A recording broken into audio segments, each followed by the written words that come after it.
ಎಲ್ಲರಿಗೂ ಶರಣಾರ್ಥಿಗಳು. ದಿನಾಂಕ 27/4/2022 ಶ್ರೀ ಶಂಭು ಹಿರೇಮಠ ಅಧ್ಯಕ್ಷರು ಪ್ರಥಮ ಇಂಟರ್ನ್ಯಾಷನಲ್ ಸ್ಕೂಲ್ ಬೆಂಗಳೂರು ಇವರ ಸಹಯೋಗದೊಂದಿಗೆ ಈ ಅಂತರ್ಜಾಲ ಉಪನ್ಯಾಸ ಮಾಲಿಕೆಯನ್ನ ನಾವು ಪ್ರಾರಂಭ ಮಾಡಿದ್ದೆವು. ಇಂದಿನ ಕಾರ್ಯಕ್ರಮ 178ನೆಯ ಕಾರ್ಯಕ್ರಮ. ಸರಿಸುಮಾರು 3.5 ವರ್ಷಗಳಿಂದ ಈ ಕಾರ್ಯಕ್ರಮ ನಾವು ನಿರಂತರವಾಗಿ ನಡೆಸ್ಕೊಂಡು ಬರ್ತಾ ಇದ್ದೀವಿ. ಈ ಎಲ್ಲ ಕಾರ್ಯಕ್ರಮಗಳಿಗೂ ಆಗಮಿಸಿ ತಮ್ಮ ವಿದ್ವತ್ಪೂರ್ಣ ಉಪನ್ಯಾಸಗಳಿಂದ ವಚನ ಸಾಹಿತ್ಯ ಮಂದಾರ ಫೌಂಡೇಶನ್ ವೇದಿಕೆಯನ್ನ ಹಾಗೂ ವಚನ ಸಾಹಿತ್ಯದ ಕ್ಷೇತ್ರವನ್ನ ಶ್ರೀಮಂತಗೊಳಿಸಿದಂತ ಎಲ್ಲ ವಿದ್ವಾಂಸರುಗಳಿಗೂ ಮಹನೀಯರುಗಳಿಗೂ ಈ ಮೂಲಕ ನಾವು ಕೃತಜ್ಞತೆಯನ್ನ ಅರ್ಪಿಸ್ತಾ ಇದ್ದೀವಿ. ಹಾಗೆ ಈ ನಮ್ಮ ಕಾರ್ಯಕ್ರಮದಲ್ಲಿ ಪಾಲ್ಗೊಂಡಂತಹ ಎಲ್ಲ ವೀಕ್ಷಕ ಪ್ರಭುಗಳಿಗೂ ಕೂಡ ಅನಂತ ಧನ್ಯವಾದಗಳನ್ನ ಅರ್ಪಿಸುತ್ತಾ ಇಂದಿನ ಕಾರ್ಯಕ್ರಮವನ್ನ ಲಿಂಗಸಗೂರಿನ ಶ್ರೀಮತಿ ಅಮರವಾಣಿ ಐದ್ನಾಳ್ ಅವರು ನೇರವಾಗಿ ಮಾಡಲಿದ್ದಾರೆ. ಅವರು ಕಾರ್ಯಕ್ರಮವನ್ನ ಮುಂದುವರಿಸಬೇಕಾಗಿ ಅವರಲ್ಲಿ ವಿನಂತಿ. ಎಲ್ಲರಿಗೂ ಶರಣಾರ್ಥಿಗಳು. ಶರಣಾರ್ಥಿಗಳು. ಓಂ ಶ್ರೀ ಗುರು ಬಸವಲಿಂಗಾಯ ನಮಃ. ಬ ಎಂಬಲ್ಲಿ ಎನ್ನ ಭವ ಅರಿಯಿತು, ಸ ಎಂಬಲ್ಲಿ ಸರ್ವಜ್ಞನಾದೆನು, ವ ಎಂಬಲ್ಲಿ ವಚಿಸುವರೇ ಚೈತನ್ಯಾತ್ಮಕನಾದೆನು. ಇಂತಿ ಬಸವಾಕ್ಷರತ್ರಯ ಎನ್ನ ಸರ್ವಾಂಗದಲ್ಲಿ ತೊಳಗಿ ಬೆಳಗೋದ ಕಂಡು, ಆನು ನೀನು ಬಸವ ಬಸವ ಬಸವ ಎನ್ನುತ್ತಿರ್ಜನೆಯ ಗುಹೇಶ್ವರ. ಧರ್ಮಗುರು ಅಪ್ಪ ಬಸವಣ್ಣನನ್ನು, ಮಹಾಂತ ಜೋಳಿಗೆ ಶಿವಶಿಲ್ಪಿ ಡಾಕ್ಟರ್ ಮಹಾಂತ ಅಪ್ಪಗಳನ್ನು ಎನ್ನ ಹೃದಯ ಮಂದಿರದಲ್ಲಿ ಸ್ಮರಿಸುತ್ತಾ, ಬಸವ ಬೆಳಕಿಗೆ ಬೆಳಕಾಗಿ ಬಂದ ಎಲ್ಲ ಹಿರಿಯ ಚೇತನಗಳಿಗೆ ಭಕ್ತಿಯಿಂದ ಶಿರಬಾಗಿ ಈ ವಚನ ಮಂದಾರ ವೇದಿಕೆಯಲ್ಲಿ ಉಪಸ್ಥಿತರಿರುವ ಎಲ್ಲ ನನ್ನ ಶರಣ ಬಂಧು ಬಾಂಧವರಿಗೆ ನನ್ನ ಭಕ್ತಿಯ ಶರಣಾರ್ಥಿಗಳು. ಶರಣ ಶ್ರೀ ಶಂಭು ಹಿರೇಮಠ ಅಧ್ಯಕ್ಷರು ಪ್ರಥಮ ಇಂಟರ್ನ್ಯಾಷನಲ್ ಸ್ಕೂಲ್ ಬೆಂಗಳೂರು ಇವರ ಸಹಯೋಗದೊಂದಿಗೆ ಶರಣ ಶ್ರೀ ಶಂಕರ್ ದೇವನೂರು ಸಹೋದರರ ಮಾರ್ಗದರ್ಶನದಲ್ಲಿ, ಶರಣ ಶ್ರೀ ಡಾಕ್ಟರ್ ವಿಜಯಕುಮಾರ್ ಕಮ್ಮಾರ್ ಸಹೋದರರ ನೇತೃತ್ವದಲ್ಲಿ ಮತ್ತು ಈ ವೇದಿಕೆಯ ಸಂಚಾಲಕರಾದ ಶರಣೆ ಡಾಕ್ಟರ್ ಸರ್ವಮಂಗಳ ಸಕ್ರಿ ಅಕ್ಕನವರು, ಶರಣೆ ಡಾಕ್ಟರ್ ಪುಷ್ಪಾವತಿ ಶೆಲ್ವಡ್ಮಟ್ಟಿ ಸಹೋದರಿ ಹಾಗೂ ಶರಣ ಶ್ರೀ NC ಶಿವಪ್ರಕಾಶ್ ಸಹೋದರರ ಸಮ್ಮುಖದಲ್ಲಿ 178ನೇ ಅಂತಾರಾಷ್ಟ್ರೀಯ ಅಂತರ್ಜಾಲ ವಚನ ಸಾಹಿತ್ಯ ಉಪನ್ಯಾಸ ಮಾಲಿಕೆಯ ಕಾರ್ಯಕ್ರಮವು ಅಕ್ಷಯ್ ಮಹೇಂದ್ರ ಕೋಣನೂರ್ ಹಾಗೂ ಅಕ್ಷರ ಮಹೇಂದ್ರ ಕೋಣನೂರ್ ಈ ಪುಟಾಣಿ ಮಕ್ಕಳಿಂದ ಪ್ರಾರಂಭಗೊಳ್ಳುವುದು. ನಂತರ ಶರಣ ಶ್ರೀ ಡಾಕ್ಟರ್ ವಿಜಯಕುಮಾರ್ ಕಮ್ಮಾರ್ ಸಹೋದರರು ಇಂದಿನ ಸಂಪನ್ಮೂಲ ವ್ಯಕ್ತಿಗಳ ಪರಿಚಯ ಮಾಡಿಕೊಡುವರು. ತದನಂತರ ಇಂದಿನ ಕಾರ್ಯಕ್ರಮದ ಸಂಪನ್ಮೂಲ ವ್ಯಕ್ತಿಗಳಾದ ಶರಣೆ doctor Sujata Kombali, JSS college Vidyagiri Dharwad ಈ ಸಹೋದರಿಯರಿಂದ ವಚನಗಳಲ್ಲಿ ವ್ಯಕ್ತಿತ್ವ ವಿಕಸನ ಈ ವಿಷಯ ಕುರಿತು ಉಪನ್ಯಾಸ ನೀಡುವರು. ತದನಂತರ ಸಂವಾದ ಹಾಗೂ ಶರಣ ಸಮರ್ಪಣೆಯನ್ನು ಶರಣ ಶ್ರೀ ಡಾಕ್ಟರ್ ವಿಜಯಕುಮಾರ್ ಕಮ್ಮಾರ್ ಸಹೋದರರು ನಡೆಸಿಕೊಡುವರು. ಇಂತಿಷ್ಟು ಈ ದಿನದ ಕಾರ್ಯಕ್ರಮಗಳು. ಈಗ ಇಂದಿನ ಕಾರ್ಯಕ್ರಮವು ಈಗ ವಚನ ಪ್ರಾರ್ಥನೆಯೊಂದಿಗೆ ಪ್ರಾರಂಭಗೊಳ್ಳುವುದು. ವಚನ ಪ್ರಾರ್ಥನೆ ಕುಮಾರ್ ಅಕ್ಷಯ ಮಹೇಂದ್ರ ಕೋಣನೂರ್ ಹಾಗೂ ಕುಮಾರಿ ಅಕ್ಷರ ಮಹೇಂದ್ರ ಕೋಣನೂರ್ ಈ ಪುಟಾಣಿ ಮಕ್ಕಳಿಂದ ವಚನ ಪ್ರಾರ್ಥನೆ.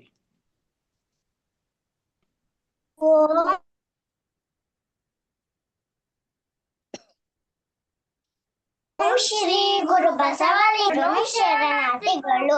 ಅಕ್ಕಮಹಾದೇವಿ ತಾಯಿಯವರ ವಚನ. ತುಂಬಿದುದು ತುಳುಕದು ನೋಡ, ನಂಬಿದುದು ಸಂದೇಶದು ನೋಡ. ತುಂಬಿದುದು ತುಳುಕದು ನೋಡ,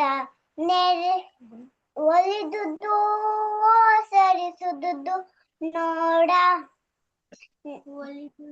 ಒಲಿದುದು ಸರಿಸುದು ನೋಡ, ನೆರೆಯುವುದು ಮರೆಯದು ನೋಡ. ನೆರೆಯುವುದು ಮರೆಯದು ನೋಡ. ತುಂಬಿದುದು ತುಳುಕದು ನೋಡ, ನಂಬಿದುದು ಸಂದೇಶ ನೋಡ. ಒಲಿದುದು ಸರಿಸುದು ನೋಡ, ಒಲಿದುದು ಸರಿಸುದು ನೋಡ. ನೆರೆಯುವುದು ಮರೆಯದು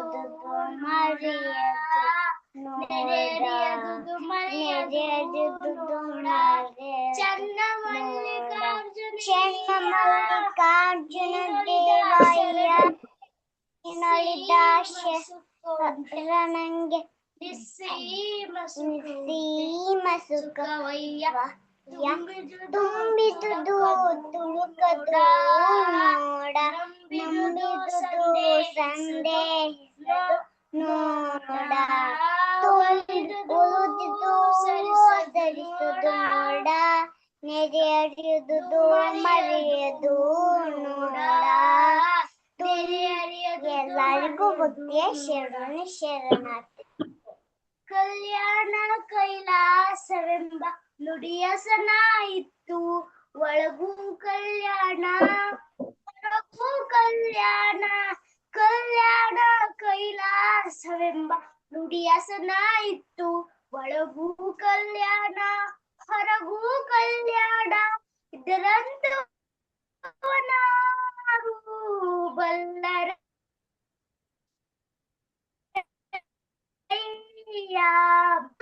ಅಯ್ಯ ನಿಮ್ಮ ಸತ್ಯ ಶರಣರ ಸುಳುಹು ತೋರುತ್ತಿದೆ ಅಯ್ಯ. ನಿಮ್ಮ ಶರಣ ಬಸವಣ್ಣನ ಕಾಂಬೆನೆಂಬ, ನಿಮ್ಮ ಶರಣ ಬಸವಣ್ಣನ ಕಾಂಬೆನೆಂಬ ತವಕ ಎನಗಾಯಿತು ಕೇಳ ಚೆನ್ನಮಲ್ಲಿಕಾರ್ಜುನ. ತವಕ ಎನಗಾಯಿತು ಕೇಳ ಚೆನ್ನಮಲ್ಲಿಕಾರ್ಜುನ. ಕಲ್ಯಾಣ ಕೈಲಾಸವೆಂಬ ನುಡಿಯಸನ ಇತ್ತು, ಒಳಗೂ ಕಲ್ಯಾಣ ಹೊರಗೂ ಕಲ್ಯಾಣ. ಕಲ್ಯಾಣ ಕೈಲಾಸವೆಂಬ ನುಡಿಯಸನ ಇತ್ತು, ಒಳಗೂ ಕಲ್ಯಾಣ ಹೊರಗೂ ಕಲ್ಯಾಣ. ಸರ್ವರಿಗೂ ಭಕ್ತಿಯ ಶರಣಾರ್ಥಿಗಳು. ಈ ಸುಂದರ ಸಂಜೆಯ ಇಂದಿನ ವಚನ ಮಂದಾರ ಕಾರ್ಯಕ್ರಮಕ್ಕೆ ಅತ್ಯಂತ ಭಕ್ತಿ ಭಾವ ತುಂಬಿ ಅಕ್ಕನ ವಚನ ಹೇಳುವುದರ ಮೂಲಕ ಈ ಕಾರ್ಯಕ್ರಮಕ್ಕೆ ಚಾಲನೆ ನೀಡಿದ ಕುಮಾರ್ ಅಕ್ಷಯ್ ಮಹೇಂದ್ರ ಕೋಣನೂರ್, ಕುಮಾರಿ ಅಕ್ಷರ ಮಹೇಂದ್ರ ಕೋಣರ್ ಈ ಪುಟಾಣಿ ಮಕ್ಕಳಿಗೆ ತುಂಬು ಹೃದಯದ ಧನ್ಯವಾದಗಳು. ಅಕ್ಕ ಅವ್ರೆ, ಸಂಜನಾ ಅಂತ ಹುಡುಗಿದಾಳೆ ಹಾಡ್ಸಿ ಅವ್ರು. ಹೌದನ್ರಿ? ಸಂಜನಾ. ಹಾ. ಈಗ ಸಂಜನಾ, ಕುಮಾರಿ ಸಂಜನಾ ಇವರಿಂದ ಮತ್ತೊಂದು ವಚನ ಗೀತೆ.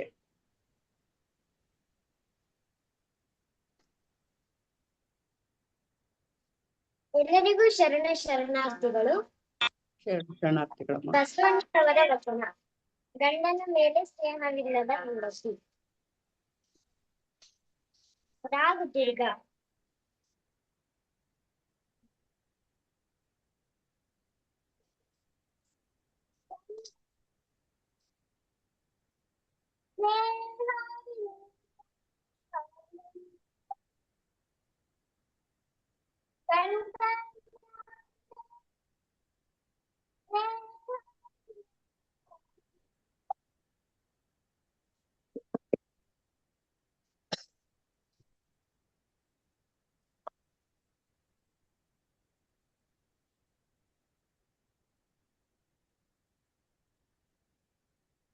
ಲಿಂಗದ ಮೇಲೆ ನಿಷ್ಠೆ ಇಲ್ಲದ ಭಕ್ತ, ಲಿಂಗದ ಮೇಲೆ ನಿಷ್ಠೆ ಇಲ್ಲದ ಭಕ್ತ ಇದ್ದೊಡೆ ಶಿವ ಶಿವ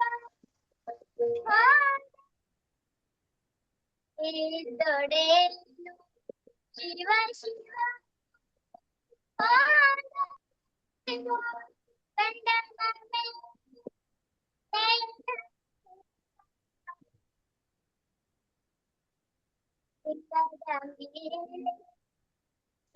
ಇಲ್ಲದ ಭಕ್ತ, ಲಿಂಗದ ಮೇಲೆ ನಿಷ್ಠೆ ಇಲ್ಲದ ಭಕ್ತ ಇನ್ನಿದ್ದೊಡೆ ಶಿವ ಶಿವ ಕೂಡಲ ಸಂಗಮ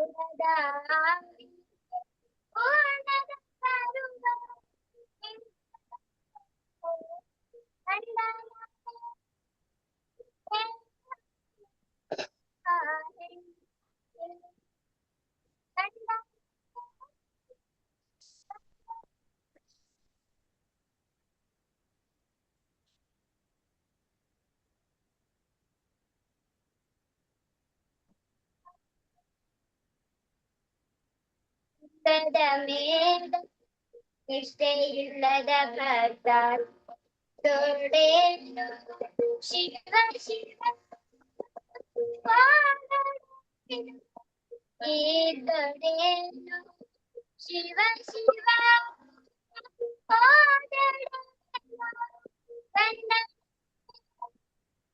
ಕಂಡ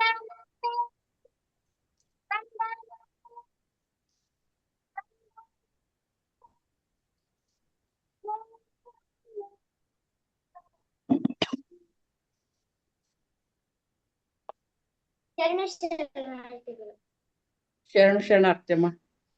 ಬಸವಣ್ಣನವರ ವಚನ ತುಂಬಾ ಭಕ್ತಿ ಭಾವದಿಂದ ಸಾದರಪಡಿಸಿದ ಕುಮಾರಿ ಸಂಜನಾ ಈ ಪುಟ್ಟ ಮಗುವು ಕೂಡ ತುಂಬ ಹೃದಯದ ಧನ್ಯವಾದಗಳು. ಈಗ ವೇದಿಕೆ ಮೇಲೆ ಉಪಸ್ಥಿತರಿರುವ ಎಲ್ಲ ಶರಣ ಬಂಧು ಬಾಂಧವರನ್ನು ಸ್ವಾಗತಿಸುವ ಕಾರ್ಯ.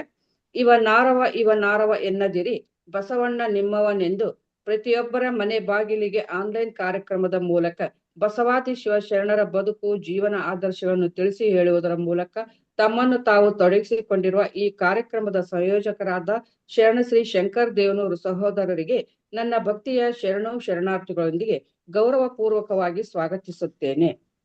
ವ್ಯಷ್ಟಿ ಮತ್ತು ಸಮಷ್ಟಿಯ ಕಲ್ಯಾಣಕ್ಕಾಗಿ ಅರಿವು ಆಚಾರ ಅನುಭವದ ವಚನ ಎಂಬ ವಿನೂತನವಾದ ವಚನ ಮಂದಾರ ವೇದಿಕೆಯನ್ನು ಹುಟ್ಟುಹಾಕಿ ಮನೆ ಮನಗಳಿಗೆ ಬಸವಾದಿ ಶರಣರ ವಿಚಾರಗಳ ಸುರಿಮಳೆ ಸುರಿಯಲು ತಮ್ಮ ಜೀವನವನ್ನೇ ಮುಡುಪಾಗಿಟ್ಟಿರುವ ಈ ಕಾರ್ಯಕ್ರಮದ ನೇತೃತ್ವವನ್ನು ವಹಿಸಿಕೊಂಡಿರುವ ಶರಣಶ್ರೀ ಡಾಕ್ಟರ್ ವಿಜಯಕುಮಾರ್ ಕಮ್ಮಾರ್ ಸಹೋದರರಿಗೆ ನನ್ನ ಭಕ್ತಿಯ ಶರಣಾರ್ಥಿಗಳೊಂದಿಗೆ ಹೃತ್ಪೂರ್ವಕವಾಗಿ ಸ್ವಾಗತ ಕೋರುತ್ತೇನೆ.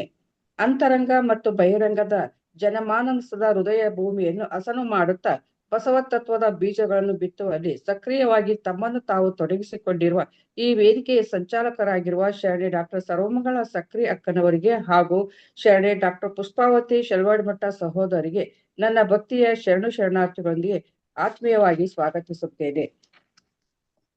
ಅಪ್ಪನು ನಮ್ಮ ಮಾದಾರ ಚೆನ್ನಯ್ಯ, ಬಪ್ಪನು ನಮ್ಮ ಡೋಹರ ಕಕ್ಕಯ್ಯ ಎನ್ನುವ ಶರಣರ ವಚನವಾಣಿಯಂತೆ ಎಲ್ಲರನ್ನೂ ಅಪ್ಪಿಕೊಂಡು ಬಸವ ತತ್ವದ ಅರಿವು ಅನುಭವವನ್ನು ಮನೆ ಮನೆಗಳಿಗೆ ಮುಟ್ಟಿಸುವ ಕಾರ್ಯದಲ್ಲಿ ತಮ್ಮನ್ನು ತಾವು ತೊಡಗಿಸಿಕೊಂಡಿರುವ ಶರಣಶ್ರೀ ಶಂಭು ಹಿರೇಮಠ್ ಅಧ್ಯಕ್ಷರು, ಪ್ರಥಮ ಇಂಟರ್ನ್ಯಾಷನಲ್ ಸ್ಕೂಲ್ ಬೆಂಗಳೂರು ಈ ಸಹೋದರರಿಗೆ ನನ್ನ ಭಕ್ತಿಯ ಶರಣಾರ್ಥಿಗಳೊಂದಿಗೆ ಗೌರವ ಪೂರ್ವಕವಾಗಿ ಅಭಿಮಾನದಿಂದ ಸ್ವಾಗತಿಸುತ್ತೇನೆ.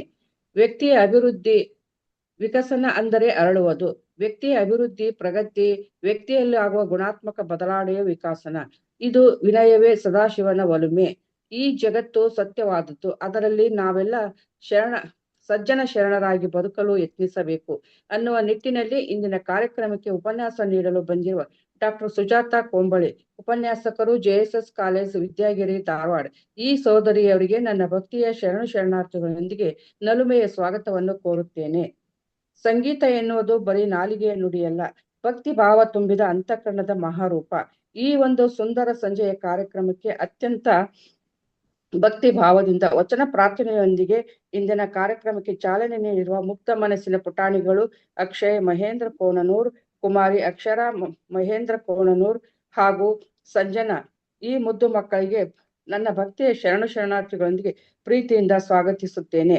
ಈ ಮುದ್ದು ಮಕ್ಕಳಲ್ಲಿ ಬಸವ ಪ್ರೇಮ, ಬಸವ ಭಕ್ತಿಯಿಂದ ಇನ್ನೂ ಹೆಚ್ಚು ಹೆಚ್ಚು ವಚನಗಳು ಆ ಮಕ್ಕಳ ಮನಸ್ಸಿನ ಹೃದಯದಲ್ಲಿ ಅರಳಲಿ, ಹೃದಯ ಕಮಲದಲ್ಲಿ ಅರಳಲಿ.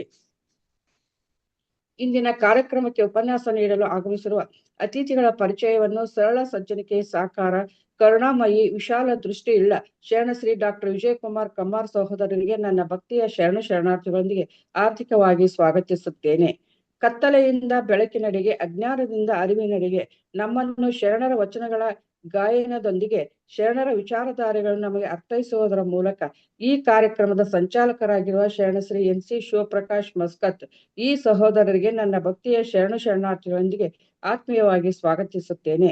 ಅದೇ ರೀತಿ ಈ ಕಾರ್ಯಕ್ರಮದಲ್ಲಿ ಉಪಸ್ಥಿತರಿರುವ ಎಲ್ಲ ನನ್ನ ಶರಣ ಬಂಧು ಬಾಂಧವರಿಗೆ ನನ್ನ ಭಕ್ತಿಯ ಶರಣಾರ್ಥಿಗಳೊಂದಿಗೆ ಹೃದಯ ತುಂಬಿ ಸ್ವಾಗತಿಸುತ್ತೇನೆ. ಈಗ ಇಂದಿನ ಕಾರ್ಯಕ್ರಮಕ್ಕೆ ಉಪನ್ಯಾಸ ನೀಡಲು ಬಂದಿರುವ ಸಂಪನ್ಮೂಲ ವ್ಯಕ್ತಿಗಳ ಪರಿಚಯವನ್ನು ಶರಣಶ್ರೀ ಡಾಕ್ಟರ್ ವಿಜಯಕುಮಾರ್ ಕಮ್ಮಾರ್ ಸಹೋದರರು ಮಾಡಿಕೊಡಬೇಕೆಂದು ಕೇಳಿಕೊಳ್ಳುತ್ತೇನೆ.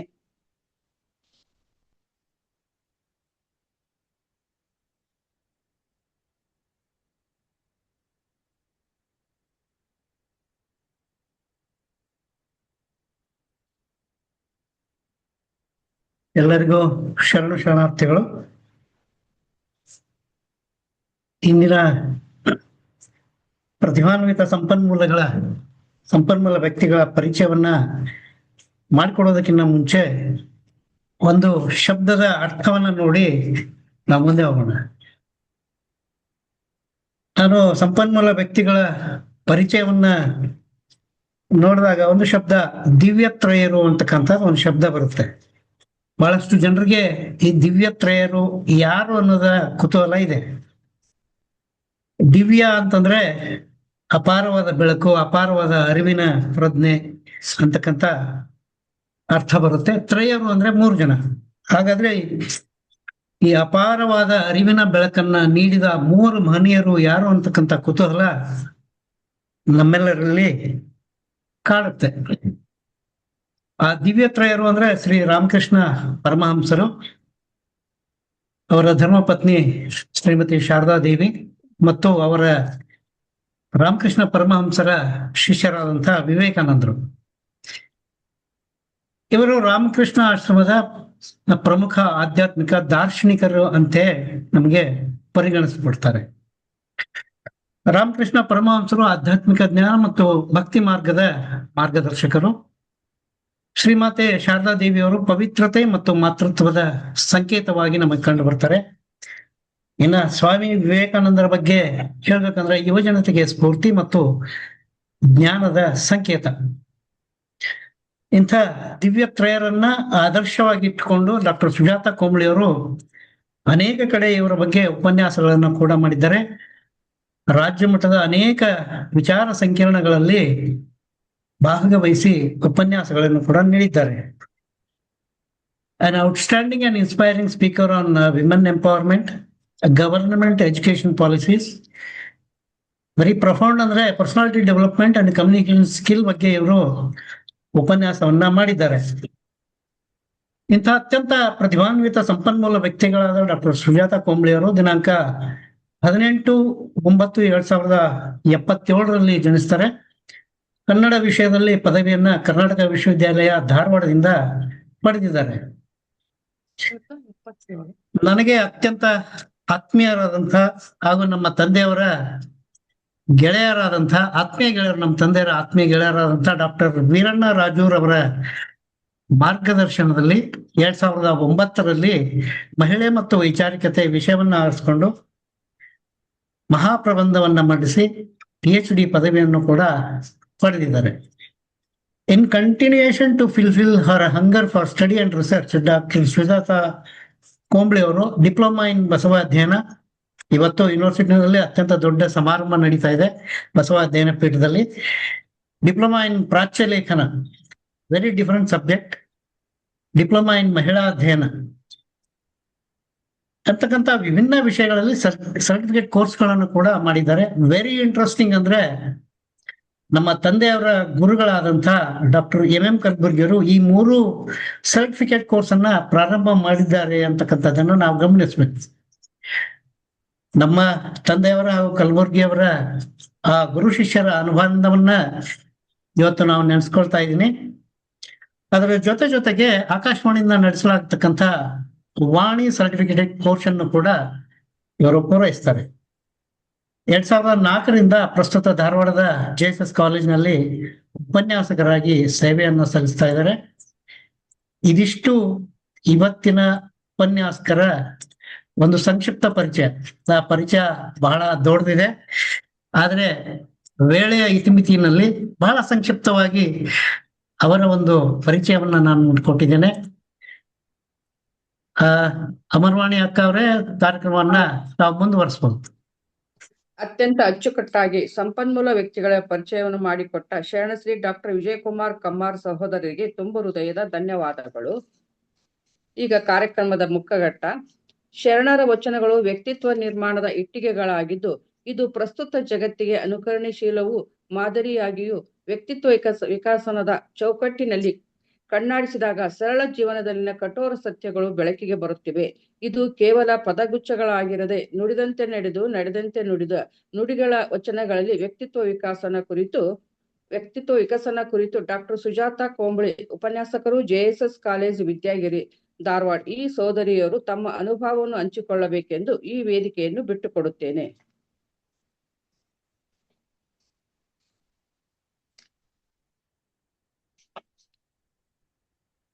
ವಚನ ಸಾಹಿತ್ಯ ಮಂದಾರ ಫೌಂಡೇಶನ್ನ ಎಲ್ಲ ಶರಣ ಬಂಧುಗಳಿಗೆ ನಮಸ್ಕಾರ.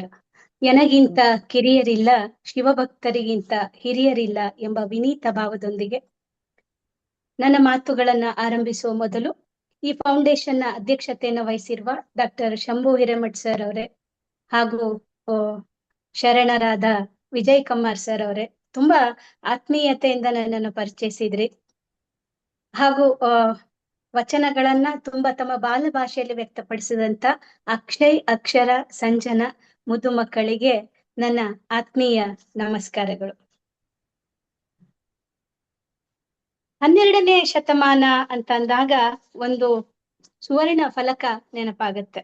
ಅಂದ್ರೆ ಸುವರ್ಣಾಕ್ಷರಗಳಲ್ಲಿ ಬರೆದಿಟ್ಟಂತ ಇತಿಹಾಸವನ್ನ ನಾವು ಪದೇ ಪದೇ ಮೆಲುಕು ಹಾಕಬೇಕಾಗಿದೆ. ವಿಪರ್ಯಾಸ ಏನಂದ್ರೆ ದೀಪ ಹತ್ತಿದಾಗ ಮಲಗಿಕೊಂಡೆವು, ದೀಪ ಹೊತ್ತಿಕೊಂಡಾಗ ಮಲಗಿಕೊಂಡಿದ್ದೆವು. ದೀಪ 8 ದಶಕಗಳ ಕಾಲ, ಶತಮಾನಗಳ ಕಾಲ ಕಾದು ಕಾದು ಆರಿ ಹೋಯಿತು. ನಾವು ಎದ್ದದ್ದು ದೀಪ ಆರಿದ ಮೇಲೆ.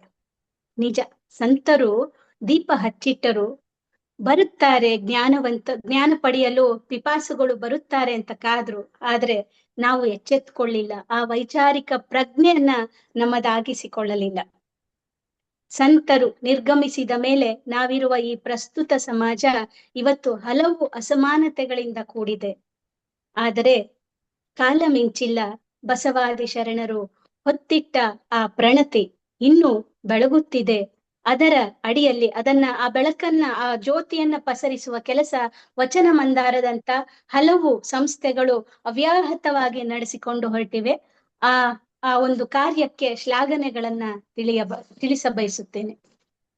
ಸ್ನೇಹಿತರೆ, ವಿಶ್ವದಲ್ಲಿರುವ ಎಲ್ಲ ಒಂದು ಮೌಲ್ಯಗಳು ವಚನ ಸಾಹಿತ್ಯದಲ್ಲಿದೆ. ವಚನದಲ್ಲಿರುವ ಮೌಲ್ಯಗಳು ವಿಶ್ವದಲ್ಲಿದೆಯೇ? ಈ ಪ್ರಶ್ನೆಗೆ ನಿರುತ್ತರವಾಗಿದೆ.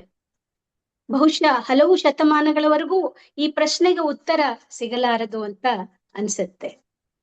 ಹೇಳಿದರೆ ಹಾಳಾಗುವುದು ಅನುಭವದ ಸವಿ, ಹೇಳದಿರೆ ತಾಳನು ಕವಿ ಅನ್ನುವಂತ ಅನುಭವ ವಚನಗಳನ್ನ ಓದಿದಾಗ ಆಗತ್ತೆ. ಬುದ್ಧಿ ಭಾವಗಳ ವಿದ್ಯುದಾಲಿಂಗನ ಅಂತಾರಲ್ಲ, ಹಾಗೆ ಪ್ರತಿಯೊಂದು ವಚನಗಳು ಕೂಡ ಒಂದೊಂದು PhD ಆಗುವಷ್ಟು ಆಳ ಅಗಲ ವಿಸ್ತಾರಗಳನ್ನ ಒಳಗೊಂಡಿದೆ ಅಂತ ಹೇಳಬಹುದು. ನಿಜ ಹೇಳ್ಬೇಕಂದ್ರೆ ವಚನ ಸಾಹಿತ್ಯ ಪ್ರಕಾರವಾಗಿ ಹುಟ್ಟಿಕೊಳ್ಳಲಿಲ್ಲ. ಯಾವುದೋ ಒಂದು ರಾಜಾಶ್ರಯವನ್ನ ಆಸೆ ಮಾಡಿಯೋ ಅಥವಾ ಗೌರವ ಸನ್ಮಾನಗಳನ್ನ ಆಶಿಸಿಯೋ ಹುಟ್ಟಿಕೊಂಡಂತ ಸಾಹಿತ್ಯ ಪ್ರಕಾರವಲ್ಲ. ಇದೊಂದು ಚಳುವಳಿ, ಕ್ರಾಂತಿ, ಸಮಾಜದಲ್ಲಿ ಆಮೂಲಾಗ್ರ ಬದಲಾವಣೆ ತರುವುದಕ್ಕಾಗಿ ಹುಟ್ಟಿಕೊಂಡಂತ ಚಳುವಳಿ. ಅನುಭವ ಮಂಟಪದಲ್ಲಿ ಚರ್ಚೆಗಳಾಗ್ತಾ ಇದ್ವು. ಸಮಾಜದಲ್ಲಿ ಏನಾಗಬೇಕು ಏನಾಗಿಲ್ಲ ಅನ್ನೋದ್ರ ಬಗ್ಗೆ ಚರ್ಚೆಗಳಾಗ್ತಾ ಇದ್ವು. ಅವುಗಳ ಸಾರಾಂಶವನ್ನ ವಚನದಲ್ಲಿ ಬರೆದು ವಚನಗಳು ರಚನೆ ಆದವು. ಅವು ಇವತ್ತು ದಾಖಲಾಗಿ ನಮಗೆ ಒಂದು ಆದರ್ಶ ಬದುಕನ್ನ ಕಟ್ಟಿಕೊಳ್ಳೋದಕ್ಕೆ ಇವತ್ತು ಪಾಠಗಳಾಗಿ ನಿಂತಿವೆ. ಅಕ್ಷರ ಜಾಗೃತಿ, ಆಧ್ಯಾತ್ಮ ಸಾಧನೆ, ಆತ್ಮಾವಲೋಕನೆ, ಸಮಾಜ ಸುಧಾರಣೆ ವಚನ ಸಾಹಿತ್ಯದ ಮುಖ್ಯ ಆಶಯ. ಈ ಚಳುವಳಿಯ ಮುಖ್ಯ ಒಂದು ಆಶಯವಾಗಿತ್ತು. ವಚನ ಸಾಹಿತ್ಯವನ್ನು ವಚನ ಚಳುವಳಿಯೆಂದೇ ಗೌರವಿಸಬೇಕು. ಜನಸಾಮಾನ್ಯರ, ಪಂಡಿತ ಪಾಮರರ ಬೌದ್ಧಿಕ ಹಸಿವನ್ನು ನಿವಾರಿಸುವ ಒಂದು ಪರಿಪೂರ್ಣ ಆಹಾರವಾಗಿ ವಚನ ಸಾಹಿತ್ಯವು ವ್ಯಕ್ತಿತ್ವವನ್ನ ಸಂಸ್ಕರಿಸುತ್ತಿದೆ. ಇದು ಅತಿಶಯೋಕ್ತಿ ಅಲ್ಲ. ವಚನದ ಬಗ್ಗೆ ಈ ಒಂದು ಪೀಠಿಕೆ ಅತಿಶಯೋಕ್ತಿಯಿಂದ ಕೂಡಿದ್ದಲ್ಲ, ಇದು ವಾಸ್ತವ ಸಂಗತಿ. ನಾವಿಂದು ವಚನಗಳು ವ್ಯಕ್ತಿತ್ವವನ್ನು ರೂಪಿಸುವಲ್ಲಿ ಅವುಗಳನ್ನ ನಾವು ಅಳವಡಿಸಿಕೊಳ್ಳಬೇಕಿದೆ ಎಂಬುದು. ಅಂದ್ರೆ ಒಂದು ಆತ್ಮಾವಲೋಕನೆ, ವಚನಗಳು ನಮ್ಮನ್ನ ಆತ್ಮಾವಲೋಕನೆಗೆ ಹಚ್ಚುತ್ತವೆ. ಈ ವ್ಯಕ್ತಿತ್ವ ವಿಕಸನ ಅಂತಂದ್ರೆ ಅದು ಈಗಿನ ಒಂದು ಅಂಶವಲ್ಲ, ಈಗ ನಾವು ಕಂಡುಕೊಂಡದ್ದಲ್ಲ. ಬುದ್ಧನ ಕಾಲದಿಂದಲೂ ಅದು ಅವ್ಯಾಹತವಾಗಿ ನಡೆದುಕೊಂಡು ಬರ್ತಾ ಇದೆ. ಬುದ್ಧನ ವಿಪಶ್ಯನ, ಆಯುರ್ವೇದ ಶಾಸ್ತ್ರದ ಕಾಯ ಚಿಕಿತ್ಸಕ, ಅಡ್ವಾನ್ಸ್ ಮೆಡಿಕಲ್ ನಲ್ಲಿ ಇದನ್ನ ಸೈಕಾಲಜಿ ಅಂತ ಕರೀತಾರೆ. ಈ ವ್ಯಕ್ತಿತ್ವವನ್ನ ಅಧ್ಯಯನ ಮಾಡಲು ಮನುಷ್ಯನ ಮನಸ್ಸೇ ಕಾರಣವಾಗಿದೆ. ಹೀಗಾಗಿ ಶರಣರು 12ನೇ ಶತಮಾನದಲ್ಲಿಯೇ ಅನುಭವ ಮಂಟಪದಲ್ಲಿ ಸಾಮಾಜಿಕ, ಧಾರ್ಮಿಕ, ಆರ್ಥಿಕ, ಮನೋವೈಜ್ಞಾನಿಕ ಸಂಗತಿಗಳನ್ನ ಚರ್ಚಿಸಿದರು, ಅವುಗಳ ಸಾರವನ್ನ ವಚನಗಳಲ್ಲಿ ಕಟ್ಟಿಕೊಟ್ಟರು ಅನ್ನುವ ವಿಷಯ ತಮ್ಮೆಲ್ಲರಿಗೂ ತಿಳಿದೇ ಇದೆ. ಆಧ್ಯಾತ್ಮ ಕೇವಲ ಸನ್ಯಾಸಿಗಳಿಗಲ್ಲ. ಸನ್ಯಾಸಿಗಳು ಮಾತ್ರ ಅಧ್ಯಾತ್ಮವನ್ನ ಫಾಲೋ ಮಾಡ್ಬೇಕಾ ಅಂತ ಕೇಳಿದಾಗ ಖಂಡಿತ ಅಲ್ಲ ಅಂತ ವಚನಕಾರರು ಅದನ್ನ ಗೃಹಸ್ಥರು ಕೂಡ ಸನ್ಯಾಸಿಗಳಷ್ಟೇ ಅಥವಾ ಸನ್ಯಾಸಿಗಳಿಗಿಂತ ಒಂದು ಹೆಜ್ಜೆ ಮುಂದುವರೆದು ಅವರು ಪಾಲಿಸಬಲ್ಲರು ಅನ್ನೋದಕ್ಕೆ ಶರಣರೇ ಸಾಕ್ಷಿ. ಅಂದು ಅಕ್ಷರ ಕಲಿತವರಲ್ಲ, ಅಕ್ಷರ ಕಲಿಯದೇ ಇದ್ದ ಎಲ್ಲ ಸ್ತರದ ಜನರು ಅದರಲ್ಲಿ ಪಾಲ್ಗೊಂಡಿದ್ದು ನಿಜಕ್ಕೂ ಕೂಡ ರೋಚಕ ಸಂಗತಿ ಅಂತ ಹೇಳ್ಬೋದು. ಕಟ್ಟಿದ್ದೆಲ್ಲವೂ ಕೆಡವಲೇಬೇಕು ಅಂತ ಹೇಳುತ್ತಾರೆ. ಒಂದು ಮಾತಿದೆ, ಕಟ್ಟಿದ್ದೆಲ್ಲ ಕೆಡವಬೇಕು ಅಂತ ಹೇಳ್ತಾರೆ. ನಿಜ, ಶರಣರು ಕೆಡವಿದ್ರು. ಏನನ್ನು ಕೆಡವಿದ್ರು ಹಾಗಿದ್ರೆ ಅಂತಂದ್ರೆ ಮೌಢ್ಯ, ಕಂದಾಚಾರಗಳನ್ನ ಕೆಡವಿದರು. ಈ ಮೊದಲು 12ನೇ ಶತಮಾನಕ್ಕಿಂತಲೂ ಮೊದಲು ಇದ್ದಂತ ಮೌಢ್ಯಗಳನ್ನ, ಕಂದಾಚಾರಗಳನ್ನ ತಮ್ಮ ವೈಚಾರಿಕತೆಯ ಮುಖಾಂತರ ಕೆಡವಿದರು. ಕಟ್ಟಿದ್ರು. ಏನನ್ನ ಕಟ್ಟಿದ್ರು ಅಂದ್ರೆ ವೈಚಾರಿಕತೆಯ ಮೇಲೆ ಒಂದು ಅನುಭವ ಮಂಟಪವನ್ನ, ಒಂದು ಸ್ವಾಸ್ಥ್ಯ ಸಮಾಜವನ್ನ ಅತ್ಯಂತ ಸುಭದ್ರವಾಗಿ ಕಟ್ಟಿದ್ರು. ಆಗ್ಲೇ ಹೇಳದ್ನೆಲ್ಲ, ಕಟ್ಟಿದ್ದೆಲ್ಲ ಕೆಡವಲೇಬೇಕು ಅಂತ ಕುತ್ಸಿತ ಮನಸ್ಸುಗಳು ಕೆಡವಿದರು, ಕೆಡವುತ್ತಲೇ ಇದ್ದಾರೆ. ಆದ್ರೆ ಆ ಬುನಾದಿ ಇದೆಲ್ಲ, ಅದರ ಒಂದೊಂದು ಇಂಚನ್ನು ಕೂಡ ಅಲುಗಾಡಿಸ್ಲಿಕ್ಕೆ ಸಾಧ್ಯ ಆಗ್ತಾ ಇಲ್ಲ. ಪುನಃ ಕಟ್ಟುವವರು ಬರುತ್ತಾರೆ. ಯಾಕೆಂದ್ರೆ ಇನ್ನೂ ವಚನ ಸಾಹಿತ್ಯ ಈ ಸೃಷ್ಟಿ ಇರುವವರೆಗೂ ಇರುತ್ತೆ. ಆಗ್ಲೇ ಹೇಳದ್ನಲ್ಲ, ವಿಶ್ವದೊಳಗಿರುವುದೆಲ್ಲ ವಚನ ಸಾಹಿತ್ಯದಲ್ಲಿ ಇದೆ ಅಂತೇಳಿ. ಹೀಗಾಗಿ ಆ ವಿಶ್ವದಲ್ಲಿರುವುದೆಲ್ಲ ವಚನ ಸಾಹಿತ್ಯದಲ್ಲಿ ಇರುವುದರಿಂದ ಮತ್ತೆ ಕಟ್ಟುವವರು, ವಚನ ಮಂದಾರ ಫೌಂಡೇಶನ್ ಅಂತಹ ಹಲವು ಫೌಂಡೇಶನ್ಗಳು ಕೈ ಜೋಡಿಸಿ ಸಂಘಟಿತರಾದರೆ ಮತ್ತೊಮ್ಮೆ ವಚನ ಯುಗ ಪುನರಾವರ್ತನೆ ಆಗುವುದರಲ್ಲಿ ಯಾವುದೇ ಸಂಶಯ ಇಲ್ಲ ಅಂತ ಹೇಳ್ಬೋದು. ಇನ್ನ ವ್ಯಕ್ತಿತ್ವ ವಿಕಸನದಲ್ಲಿ ವಚನಗಳು ಹೇಗೆ ಕೆಲಸ ಮಾಡ್ತವೆ, ಹೇಗೆ ಅವುಗಳನ್ನ ಅಳವಡಿಸಿಕೊಳ್ಳಬೇಕು ಅನ್ನುವ ಒಂದು ವಿಷಯಕ್ಕೆ ಬರೋದಾದ್ರೆ, ಈ ಮನಸ್ಸುಗಳನ್ನ ಕಟ್ಟುವ ಕೆಲಸ ಇದೆಲ್ಲ, ಅದು ತುಂಬಾ ಜಾಗರೂಕವಾಗಿ ಆತ್ಮಾವಲೋಕನೆಯ ಮುಖಾಂತರ ನಡೆಯಬೇಕಾದದ್ದಿದೆ. ಮನಸ್ಸೇ ಅಧ್ಯಯನದ ವಸ್ತುವಾಗಿದೆ. ಇಲ್ಲಿ ವಿಕಸನ ಅಂತಂದ್ರೆ ಒಂದು ಹೂವು ಹೇಗೆ ಅರಳುತ್ತೋ ಹಾಗೆ ವ್ಯಕ್ತಿತ್ವ ಅರಳಬೇಕು, ಸಂಸ್ಕಾರಗೊಳ್ಳಬೇಕು ಅಂತ ಇಲ್ಲಿ ವಚನಗಳಲ್ಲಿ ಅನೇಕ ಶರಣರು ತಿಳಿಸ್ಕೊಟ್ಟಿದ್ದಾರೆ.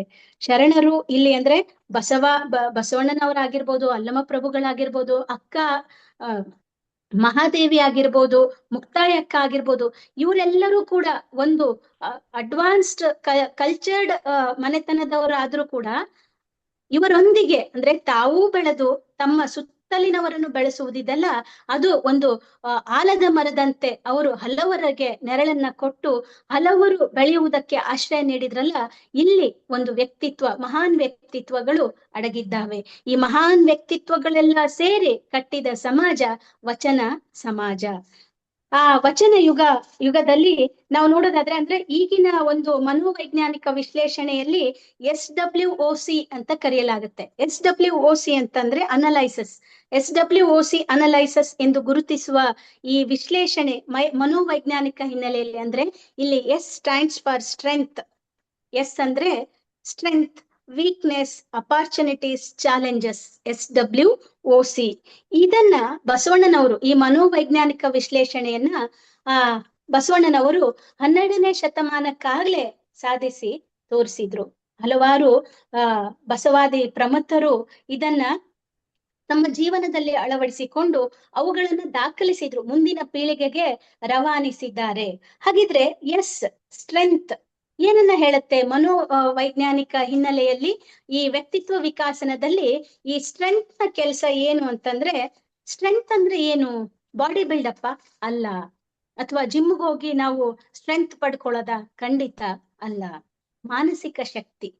ಮಾನಸಿಕ ಶಕ್ತಿ ಯಾವಾಗ ಬರುತ್ತೆ ಅಂತಂದ್ರೆ ತನ್ನ ಬಗ್ಗೆ ತನಗೆ ಅರಿವುಂಟಾದಾಗ, ತನ್ನ ಬಗ್ಗೆ ತನಗೆ ಅರಿವುಂಟಾದಾಗ, ಅರಿವೇ ಗುರು ಅಂತ ಹೇಳಿದ್ರಲ್ಲ ಹಾಗೆ, ನೋ ಯುವರ್ ಸೆಲ್ಫ್ ಅಂತ ಹೇಳ್ತಾರೆ.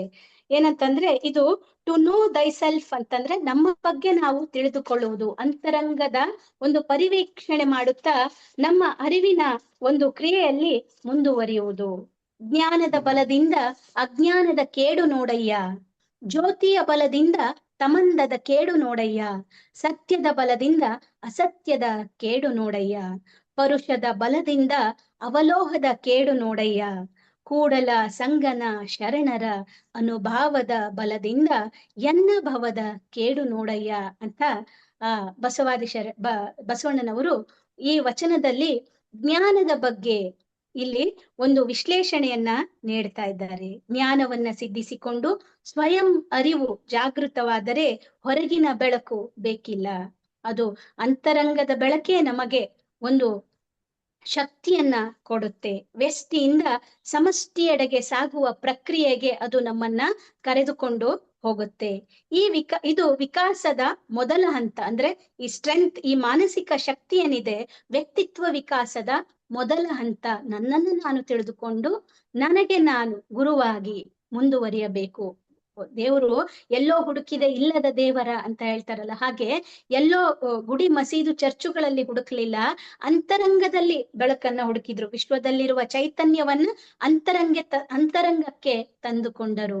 ಜಗದಗಲ ಮುಗಿಲಗಲ ಮಿಗೆಯಗಲ ನಿಮ್ಮಗಲ, ಪಾತಾಳದಿಂದ ತತ್ತ ನಿಮ್ಮ ಶ್ರೀಚರಣ, ಬ್ರಹ್ಮಾಂಡದಿಂದ ತತ್ತ ನಿಮ್ಮ ಶ್ರೀಮುಕುಟ, ನೀವೆನ್ನ ಕರಸ್ಥಳಕ್ಕೆ ಬಂದು ಚುಳುಕಾದಿರಯ್ಯ ಅಂತ ಹೇಳ್ತಾರೆ. ಅಂದ್ರೆ ಇಡೀ ವಿಶ್ವದೊಳಗಿರುವ ಚೈತನ್ಯವೆಲ್ಲ ಮೂರ್ತಿಗೊಂಡು ಕರಸ್ಥಳದ ಲಿಂಗವಾಗಿ ಬಂದಾಗ ಮನಸ್ಸು ಜಾಗೃತವಾಗುತ್ತೆ, ಅರಿವು ಕಣ್ತೆರೆಯುತ್ತೆ ಅಂತ ಹೇಳ್ತಾರಲ್ಲ. ಆ ಅರಿವನ್ನ ಸಿದ್ಧಿಸಿಕೊಂಡು ಸಶಕ್ತರಾಗಿ ಮತ್ತೆ ಮುಂದುವರಿಯಬೇಕು. ಆ ಒಂದು ವ್ಯಕ್ತಿತ್ವ ವಿಕಸನದ ಎರಡನೇ ಹಂತ ವೀಕ್ನೆಸ್, ಆ ಒಂದು ದೌರ್ಬಲ್ಯಗಳನ್ನ ದಾಟುವುದು. ಆ ದೌರ್ಬಲ್ಯಗಳು, ನಮ್ಮಲ್ಲಿ ಅಡಗಿರುವ ದೌರ್ಬಲ್ಯಗಳು ಹಲವಾರು ಇವೆ.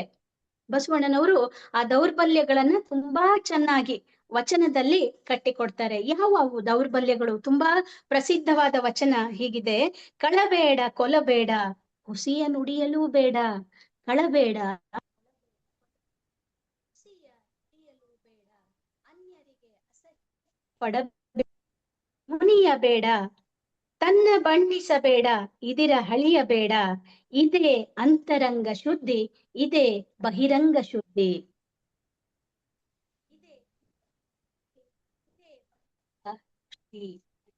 ಹೇಳ್ತಾ ಇದ್ದಾರೆ. ಮನುಷ್ಯನ ಇಡೀ ವ್ಯಕ್ತಿತ್ವದ ಟೊಳ್ಳುತನ ಈ ದೌರ್ಬಲ್ಯಗಳು, ಈ ಬೇಡ ಬೇಡ ಅನ್ನುವಂತ ದೌರ್ಬಲ್ಯಗಳು ಆ ಇಡೀ ವ್ಯಕ್ತಿತ್ವದ ಈ ಟೊಳ್ಳುತನವನ್ನ ಈ ಬೇಡಗಳಲ್ಲಿ ಅಡಗಿದೆ. ಮೇಲ್ನೋಟಕ್ಕೆ ಈ ವಚನ ತುಂಬಾ ಸರಳ ಅನ್ಸುತ್ತೆ, ಆದ್ರೆ ಗಹನವಾದ ತತ್ವವುಳ್ಳ ಈ ವಚನ ನಿಜಕ್ಕೂ ಕೂಡ ನಮ್ಮ ಸಂವಿಧಾನಕ್ಕೆ ಹಿಡಿದಂತ ಕನ್ನಡಿಯಾಗಿದೆ.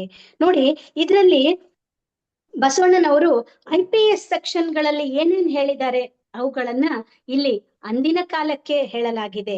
ಕಳಬೇಡ, ಕಳ್ತನ ಮಾಡಬೇಡ. ಇದು IPS section, Indian penal code ನಲ್ಲಿ ಸೆಕ್ಷನ್ 378 ಪ್ರಕಾರ 378ನೇ ಈ ಸೆಕ್ಷನ್ ನಲ್ಲಿ ಶಿಕ್ಷಾರ್ಹ ಅಪರಾಧ ಕಳ್ಳತನ ಮಾಡುವುದು ಸೆಕ್ಷನ್ 378ರ ಪ್ರಕಾರ ಶಿಕ್ಷಾರ್ಹ ಅಪರಾಧ. ಈ ಇಂಡಿಯನ್ ಪೀನಲ್ ಕೋಡ್ ರಚನೆ ಆದದ್ದು ಯಾವಾಗ? ಬಸವಣ್ಣನವರು ಹೇಳಿದ್ದು ಯಾವಾಗ? ನೋಡಿ ಎಷ್ಟು ಮುಂದುವರೆದ ವಿಚಾರಗಳಿದ್ವು ಬಸವಣ್ಣನವರದು. ಅದೇ ರೀತಿ ಕೊಲಬೇಡ, ಕೊಲಬೇಡ ಅನ್ನುವುದು ಇಂಡಿಯನ್ ಪೀನಲ್ ಕೋಡ್ ಅಲ್ಲಿ ಸೆಕ್ಷನ್ 300 ಪ್ರಕಾರ ಇದೊಂದು ಅಫೆನ್ಸ್ ಅಂತ, ಅಪರಾಧ ಅಂತ ಹೇಳಲಾಗಿದೆ. ಹುಸಿಯಾಡಬೇಡ, ಸುಳ್ಳು ಹೇಳಬೇಡ, ಇದು ಇಂಡಿಯನ್ ಪೀನಲ್ ಕೋಡ್ ನಲ್ಲಿ 415 ಮತ್ತು 420ರ ಪ್ರಕಾರ ಅಪರಾಧ. ಮುನಿಯಬೇಡ, ಇದು ಕೂಡ IPC ಸೆಕ್ಷನ್ 319ರ ಪ್ರಕಾರ ಅಪರಾಧವೇ. ಅನ್ಯರಿಗೆ ಅಸಹ್ಯ ಪಡಬೇಡ, ಅನ್ಯರನ್ನ ನೋಡಿ ಅಸಹ್ಯ ಪಟ್ಕೊಳ್ಬೇಡ, ಇದು ನಿಜಕ್ಕೂ ಕೂಡ 295, 295A, 296, 297, 298 ಸೆಕ್ಷನ್ಗಳ ಪ್ರಕಾರ ಖಂಡಿತ ಅಪರಾಧ. ಇನ್ನ ತನ್ನ ಬಣ್ಣಿಸಬೇಡ, ತನ್ನ ಬಗ್ಗೆ ತಾನು ಹೇಳ್ಕೊಳ್ಳೋದು ಅಥವಾ ಈ ಏನದು ಇನ್ನೊಬ್ಬರನ್ನ ನಿಂದಿಸುವುದಾಗಲಿ ಇದು ಅಪರಾಧವೇ. ಅಂದ್ರೆ ಸೆಕ್ಷನ್ 192 ಪ್ರಕಾರ ಇದು ಅಪರಾಧವೇ ಆಗಿದೆ. ಇದಿರ ಹಳಿಯಲು ಬೇಡ, ಇದು ಸೆಕ್ಷನ್ IPC ಸೆಕ್ಷನ್ ನಲ್ಲಿ 499 ಪ್ರಕಾರ ಮಾನನಷ್ಟ ಮೊಕದ್ದಮೆ ಅಂತ ಹೇಳಲಾಗ್ತಾ ಇದೆ. ಇಷ್ಟೆಲ್ಲಾ ವಿಚಾರಗಳನ್ನ ಬಸವಣ್ಣನವರು ಅಂದಿನ ಕಾಲಕ್ಕಾಗಲೇ ತಿಳಿಸ್ಕೊಟ್ಟಿದ್ದಾರೆ. ನಾವಿಂದು ಇವತ್ತು ಈ ಸೆಕ್ಷನ್ಗಳಲ್ಲಿ ನಾವು ಇದನ್ನ ಅಧ್ಯಯನ ಮಾಡ್ತಾ ಇದ್ದೇವೆ. ಪಿಕ್ಚರ್ಗಳಲ್ಲಿ ಕೇಳಿರ್ತೇವೆ ಹೆಚ್ಚಾಗಿ, ಅದನ್ನ ಪೊಲೀಸರು ಹೇಳಿದಾಗ ನಮಗೆ ಇದು ಯಾವ ಸೆಕ್ಷನ್ ಅಲ್ಲಿ ಇದೆ ಅಂತ ಕೂಡ ಗೊತ್ತಾಗೋದಿಲ್ಲ. ವಿಶೇಷ ಅಧ್ಯಯನ ಮಾಡಿದಾಗ ಮಾತ್ರ ಗೊತ್ತಾಗತ್ತೆ.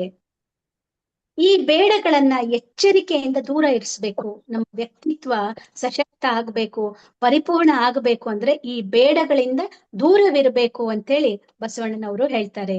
ಇದರಿಂದ ಅಂತರಂಗ ಶುದ್ಧಿಯಾಗುವುದು. ಇದರಿಂದ ಈ ಬೇಡಗಳನ್ನ ದೂರವಿರಿಸಿದಾಗ, ಈ ದೌರ್ಬಲ್ಯಗಳನ್ನ ಜಯಿಸಿದಾಗ, ಈ ವೀಕ್ನೆಸ್ ಗಳನ್ನ ಜಯಿಸಿದಾಗ ನಿಜವಾಗ್ಲೂ ಕೂಡ ಅಂತರಂಗ ಶುದ್ಧವಾಗುವುದು ಅಂತ ಹೇಳ್ತಾ, ವ್ಯಕ್ತಿತ್ವಕ್ಕೆ ಅಂದ್ರೆ ಸಶಕ್ತ ವ್ಯಕ್ತಿತ್ವಕ್ಕೆ ಇದು ತುಂಬಾ ಪೂರಕವಾದಂಥದ್ದು ಅಂತ ಹೇಳ್ತಾ ಇದ್ದಾರೆ. ಇನ್ನ ವ್ಯಕ್ತಿತ್ವ ವಿಕಸನದಲ್ಲಿ 3ನೇ ಅಂಶ, ಈ ಮನೋವೈಜ್ಞಾನಿಕ ಹಿನ್ನೆಲೆಯಿಂದ ನೋಡಿದಾಗ 3ನೇ ಅಂಶ ಯಾವುದು ಅಂದ್ರೆ ಅಪಾರ್ಚುನಿಟೀಸ್. SWOP ನಲ್ಲಿ ಅಪಾರ್ಚುನಿಟೀಸ್ ಅನ್ನುವಂಥದ್ದು 3ನೇ ಅಂಶ ಆಗತ್ತೆ. ಅವಕಾಶಗಳು, ಅಪಾರ್ಚುನಿಟೀಸ್ ಅಂದ್ರೆ ಅವಕಾಶಗಳು. ವಚನ ಯುಗ ಏನಿದೆ ಅಲ್ಲ, ಇದೊಂದು ಅಪೂರ್ವ ಅವಕಾಶಗಳನ್ನ ಸೃಷ್ಟಿಸಿದ ಯುಗ. ಯಾರಿಗುಂಟು ಯಾರಿಗಿಲ್ಲ ಹೇಳಿ ಈ ಅವಕಾಶಗಳು. ಅಂದು ಹೇಗಿತ್ತು ಸಮಾಜ ಅಂತಂದ್ರೆ ಕೇವಲ ಒಂದೇ ವರ್ಗಕ್ಕೆ ಜ್ಞಾನ ಅನ್ನೋದು ಮೀಸಲಾಗಿತ್ತು, ವಿದ್ಯಾಭ್ಯಾಸ ಅನ್ನೋದು ಮೀಸಲಾಗಿತ್ತು. ಆದರೆ ಬಸವಾದಿ ಶರಣರು ಎಲ್ಲರನ್ನ ತಲುಪಿಸುವ, ಜ್ಞಾನವನ್ನ ಎಲ್ಲರಿಗೂ ತಲುಪಿಸುವ ಒಂದು ಮಹತ್ ಕಾರ್ಯವನ್ನ ಮಾಡ್ತಾ ಇದ್ದಾರೆ. ಜೊತೆಗೆ ಶ್ರೇಣೀಕೃತ ಸಮಾಜವನ್ನ ಸಮಸಮ ಸಮಾಜವಾಗಿ ನಿರ್ಮಾಣ ಮಾಡಿದರು. ಅಷ್ಟೇ ಅಲ್ಲ, ಅವಕಾಶಗಳನ್ನ ಒಂದು ಪ್ರಮುಖವಾದಂತ ಅತ್ಯಂತ ಒಂದು ಸ್ವಾಗತಾರ್ಹ ಮತ್ತು ಇವತ್ತಿಗೂ ಕೂಡ ಅಳವಡಿಸಿಕೊಳ್ಳಬಹುದಾದಂತ ಒಂದು ವಿಚಾರ ಅಂದ್ರೆ ಮಹಿಳೆಯರಿಗೆ ಸಮಾನ ಅವಕಾಶಗಳನ್ನು ನೀಡಿದ್ದು. ಇವತ್ತಿಗೂ ಕೂಡ 33%ಗಾಗಿ ನಾವು ಹಗ್ಗ ಜಗ್ಗಾಟ ಮಾಡ್ತಾ ಇರುವಂತ ಕಾಲದಲ್ಲಿ ನಾವು ಬಸವಾದಿ ಶರಣರನ್ನ ನೋಡಿದಾಗ ಶರಣರಿಗೆ ಅವರು ನೀಡಿದ, ವಚನಕಾರ್ತಿಯರಿಗೆ ಅವರು ನೀಡಿದ ಮುಕ್ತ ಅವಕಾಶಗಳಿದೆಲ್ಲ, ಇದು ಒಂದು ಅತ್ಯಂತ ಘನತೆವೆತ್ತ ಸಮಾಜ ಮಾತ್ರ ಮಾಡಬಲ್ಲದು. ಮಹಿಳೆಯರನ್ನ ದೇವತೆ ಅಂತ ಪೂಜಿಸಿದ ಕಾಲ ಒಂದಿತ್ತು. ದೇವತೆ ಅಂತ ಹೇಳ್ತಾ ಜೊತೆಗೆ ರಕ್ಕಸಿಯಂತೆ ಆಕೆಯನ್ನ ಅಮಾನವೀಯವಾಗಿ ನಡೆಸಿಕೊಂಡದ್ದನ್ನ ರಕ್ಕಸಿ ಅಂತ ಕೂಡ ಹೇಳಿದ್ರು. ಅಥವಾ ಆಕೆ ಬುದ್ಧಿಮಟ್ಟ ಮೊಳಕಾಲ್ ಕೆಳಗೆ ಅಂತ ಹೀಯಾಳಿಸಿದ್ರು, ಅಬಲೆ ಅಂತ ಹೀಯಾಳಿಸಿದ್ರು. ಅವೆಲ್ಲವನ್ನ ಅಲ್ಲಗಳೆದು ಬಸವಾದಿ ಶರಣರು ಅವಳಿಗೊಂದು ಬದುಕನ್ನ, ಘನತೆವೆತ್ತ ಬದುಕನ್ನ ಕಟ್ಟಿಕೊಟ್ಟರು. ಈ ಒಂದು ಅವಕಾಶಗಳನ್ನ ಬಳಸಿಕೊಂಡು 35ಕ್ಕೂ ಹೆಚ್ಚು ವಚನಕಾರ್ತಿಯರು ಬೆಳಕಿಗೆ ಬಂದ್ರು. ಇನ್ನು ಅದೆಷ್ಟು ಜನ ಇದ್ರು ದಾಖಲೆಗಳು ಸಿಕ್ಕಿಲ್ಲ. ಆದ್ರೆ ಸಿಕ್ಕಿರುವ ದಾಖಲೆಗಳ ಪ್ರಕಾರ 33ರಿಂದ 35ಕ್ಕೂ ಹೆಚ್ಚು ವಚನಕಾರ್ತಿಯರು ಬೆಳಕಿಗೆ ಬರ್ತಾ ಇದ್ದಾರೆ. ಅವ್ರು ಯಾರು ಡಿಗ್ರಿಗಳನ್ನ ಪಡೆದವರಲ್ಲ, ಅವ್ರು ಯಾರು ಯೂನಿವರ್ಸಿಟಿಗಳಿಂದ ಸರ್ಟಿಫಿಕೇಟ್ಗಳನ್ನ ಪಡೆದುಕೊಂಡವರಲ್ಲ. ಅವರೆಲ್ಲರೂ ಕೂಡ ಒಂದು ಕೆಳಸ್ತರದಿಂದ ಬಂದಂತ ಮಹಿಳೆಯರಾಗಿದ್ದಾರೆ. ಅಂತ ಮಹಿಳೆಯರು ವೈಚಾರಿಕವಾದ ವಿಚಾರಗಳನ್ನ ವ್ಯಕ್ತಪಡಿಸಿದ್ದು ನಿಜಕ್ಕೂ ಕೂಡ ಆ ಯುಗದಲ್ಲಿ ಸಿಕ್ಕಂತ ಅವಕಾಶಗಳನ್ನ ಬಳಸಿಕೊಂಡಲ್ಲವೇ. ಹೀಗಾಗಿ ಅವಕಾಶಗಳನ್ನ ಬಳಸ್ಕೊಳ್ಬೇಕು ಅಂತ ಹೇಳ್ತಾ ಇದ್ದಾರೆ. ಇವತ್ತು ಶ್ರೇಣೀಕೃತ ಸಮಾಜವನ್ನ ಬುಡಮೇಲು ಮಾಡಿ ಜಾತ್ಯತೀತ ಸಮಾಜವನ್ನು ಕಟ್ಟಿ ಅವಕಾಶಗಳಿಗೆ ಎಲ್ಲರೂ ಸಮರ್ಪಕವಾಗಿ ಭಾಜನರಾಗಿದ್ದಾರೆ ಅಂತ ವಚನ ಸಮಾಜ ತೋರಿಸಿಕೊಟ್ಟಿತು. ಅವಕಾಶಗಳನ್ನ ನೀಡಿ ಕಾನೂನಿನ ಮುಂದೆ ಎಲ್ಲರೂ ಸಮಾನರು ಎಂದಿದೆ. ಅಷ್ಟೇ ಅಲ್ಲ, ಜಾತಿ, ಮತ, ಧರ್ಮ, ಲಿಂಗ ಮತ್ತು ಸಾಮಾಜಿಕ ಸ್ಥಾನಮಾನಗಳು ಇವುಗಳ ಆಧಾರದ ಮೇಲೆ ಯಾವುದೇ ತಾರತಮ್ಯ ಮಾಡುವಂತಿಲ್ಲ. ಸಂವಿಧಾನ 14ರಿಂದ 18ನೇ ವಿಧಿಯವರೆಗೂ, ಸಂವಿಧಾನದ 14ರಿಂದ 18ನೇ ವಿಧಿಯವರೆಗೂ ಸಮಾನ ಆರ್ಥಿಕ, ರಾಜಕೀಯ, ಸಾಮಾಜಿಕ ಅವಕಾಶಗಳ ಕುರಿತಾಗಿ ಹೇಳಿದೆ. ಇವತ್ತು ನಾವು ಸಂವಿಧಾನದಲ್ಲಿ ಇದನ್ನ ಕಾಣ್ತೇವೆ. ಆದ್ರೆ ಬಸವಣ್ಣನವರು ಈ ಎಲ್ಲಾ ಕಾನೂನುಗಳನ್ನ, ಈ ಎಲ್ಲಾ ಒಂದು ಮುಂದುವರಿದ ವಿಷಯಗಳನ್ನ, ಈ ಎಲ್ಲಾ ಒಂದು ವಿಶಾಲ ಮನೋಭಾವನೆಯನ್ನ ಅಂದಿನ ದಿನಗಳಲ್ಲೇ ಅವರು ಪ್ರಯೋಗಾತ್ಮಕವಾಗಿ ಸಾಧಿಸಿ ತೋರಿಸಿದ್ದಾರೆ.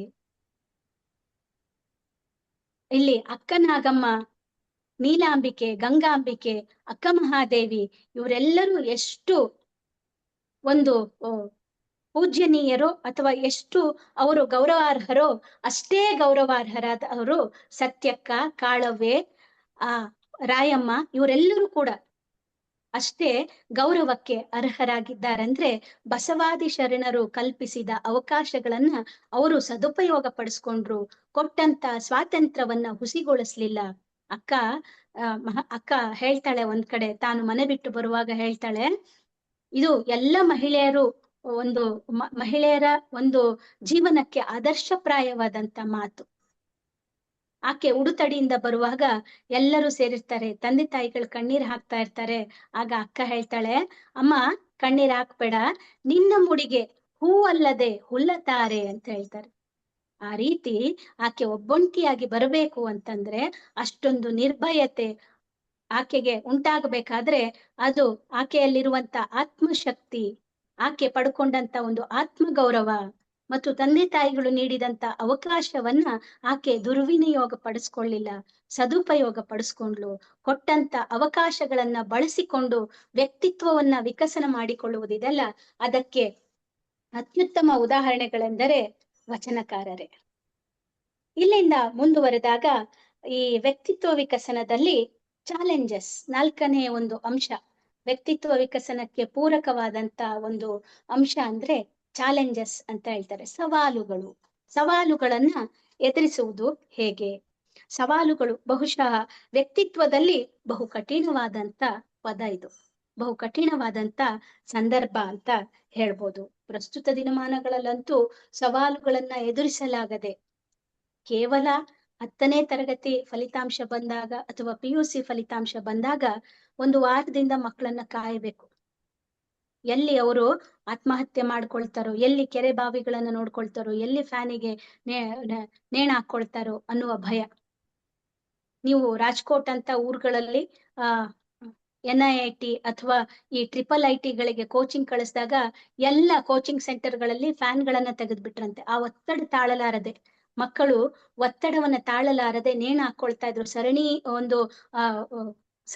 ಸರಣಿ ಒಂದು ಹಲವು ಉದಾಹರಣೆಗಳನ್ನ ನಾವು ನೋಡಿದ್ವಿ. ಸರಣಿ ಆತ್ಮಹತ್ಯೆಗಳ ಉದಾಹರಣೆಗಳನ್ನ ಇಲ್ಲಿ ನೆನಪಿಸ್ಕೊಳ್ಬಹುದು. ಅಂದ್ರೆ ಒತ್ತಡಗಳನ್ನ ನಿವಾರಿಸಿಕೊಳ್ಳುವುದು ಹೇಗೆ, ಆ ಸವಾಲುಗಳನ್ನ ಎದುರಿಸುವುದು ಹೇಗೆ, ಕೇವಲ ಮಕ್ಕಳ ವಿಷಯದಲ್ಲಿ ಹೇಳ್ತಾ ಇಲ್ಲ, ಇವತ್ತು ಕೌಟುಂಬಿಕವಾಗಿ ಅಥವಾ ಈ ಕಾರ್ಯಕ್ಷೇತ್ರಗಳಲ್ಲಿ ಕೆಲಸ ಮಾಡುವಲ್ಲಿ ಆ ಒತ್ತಡಗಳನ್ನ ತಡಿಲಿಕ್ಕಾಗದೆ ಎಷ್ಟೋ ಜನ ಬದುಕಿಗೆ ವಿಮುಖರಾಗ್ತಾ ಇದ್ದಾರೆ.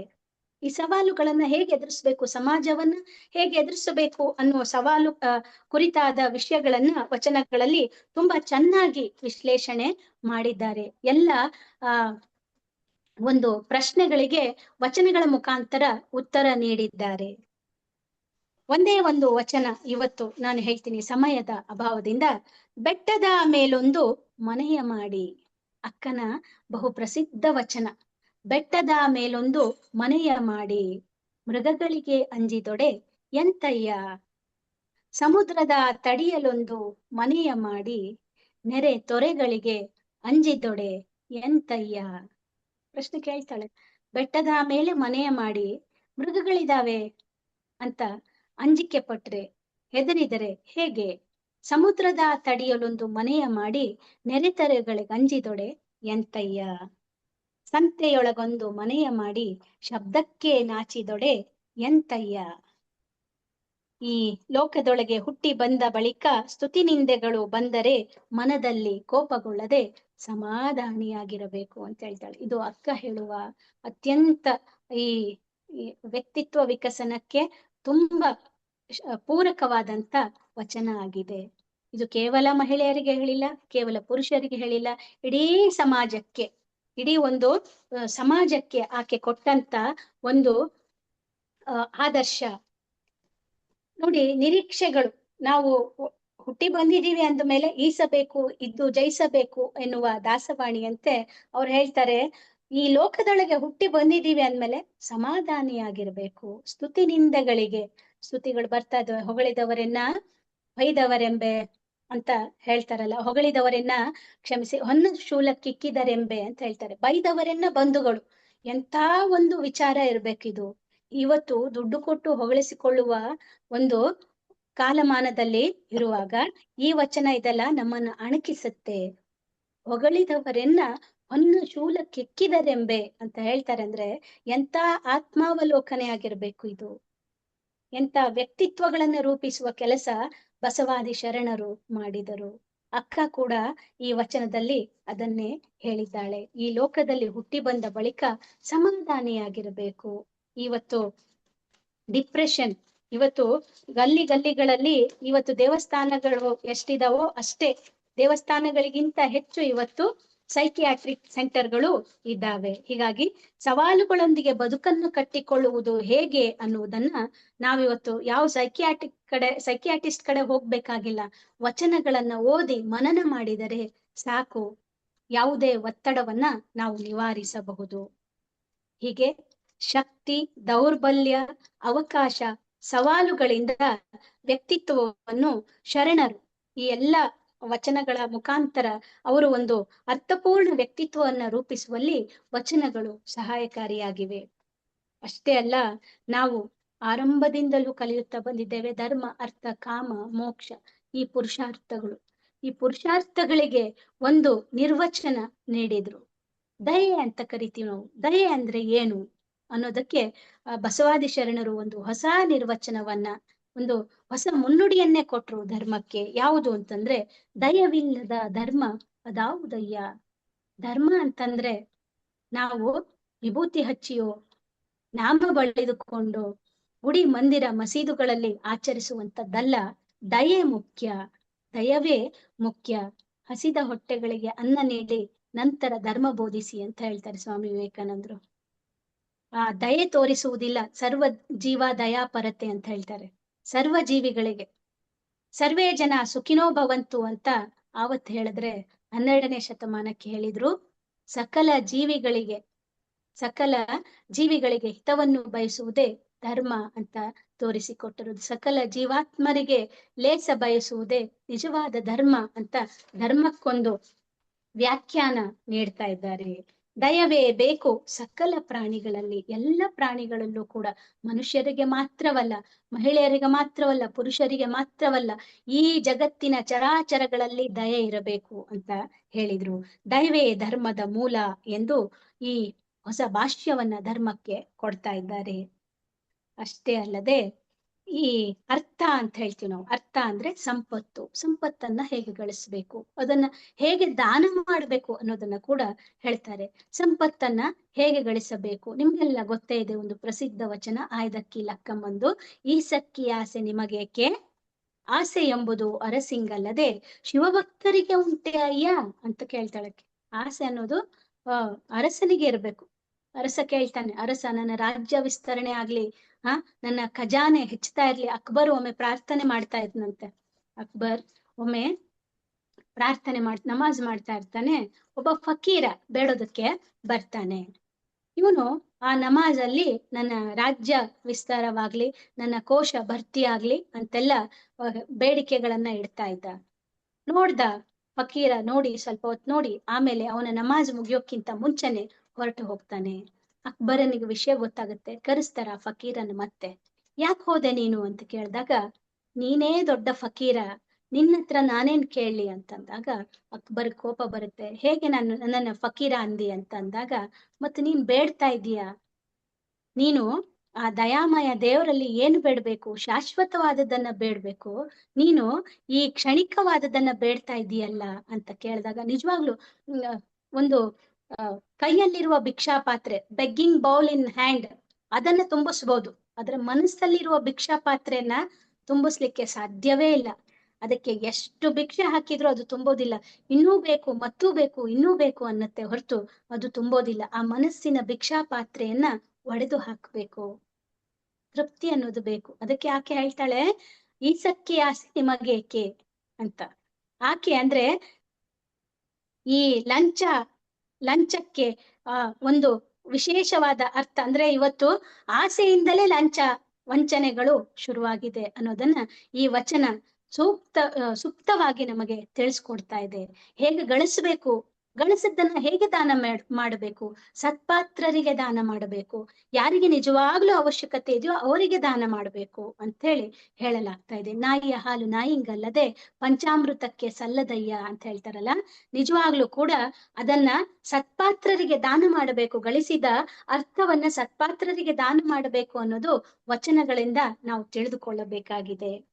ಅಷ್ಟೇ ಅಲ್ಲ, ಇನ್ನ ಕಾಮ ಕಾಮ ಅಂದ್ರೆ ಏನು ಅಂತಂದ್ರೆ ಆತ್ಮೋನ್ನತಿ.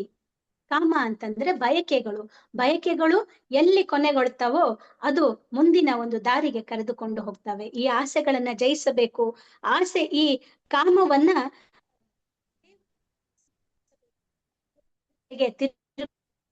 ಬಯಸುವುದಾದರೆ ದೇವರನ್ನ ಬಯಸಬೇಕೆ ಹೊರತು ಕ್ಷಣಿಕವಾದದ್ದಲ್ಲ ಅಂತ ಹೇಳ್ತಾರೆ. ಅದಕ್ಕೆ ಆತ್ಮೋನ್ನತಿಯ ವಿಚಾರ ಇಲ್ಲಿ ನಿಜಕ್ಕೂ ಕೂಡ ಸ್ವೀಕಾರಾರ್ಹ. ಅರ್ಥ ಕಾಮ ಇವೆಲ್ಲವೂ ಕೂಡ ಧರ್ಮ, ಅರ್ಥ, ಕಾಮಗಳಾದ ನಂತರ ಮೋಕ್ಷ ಮಾರ್ಗ.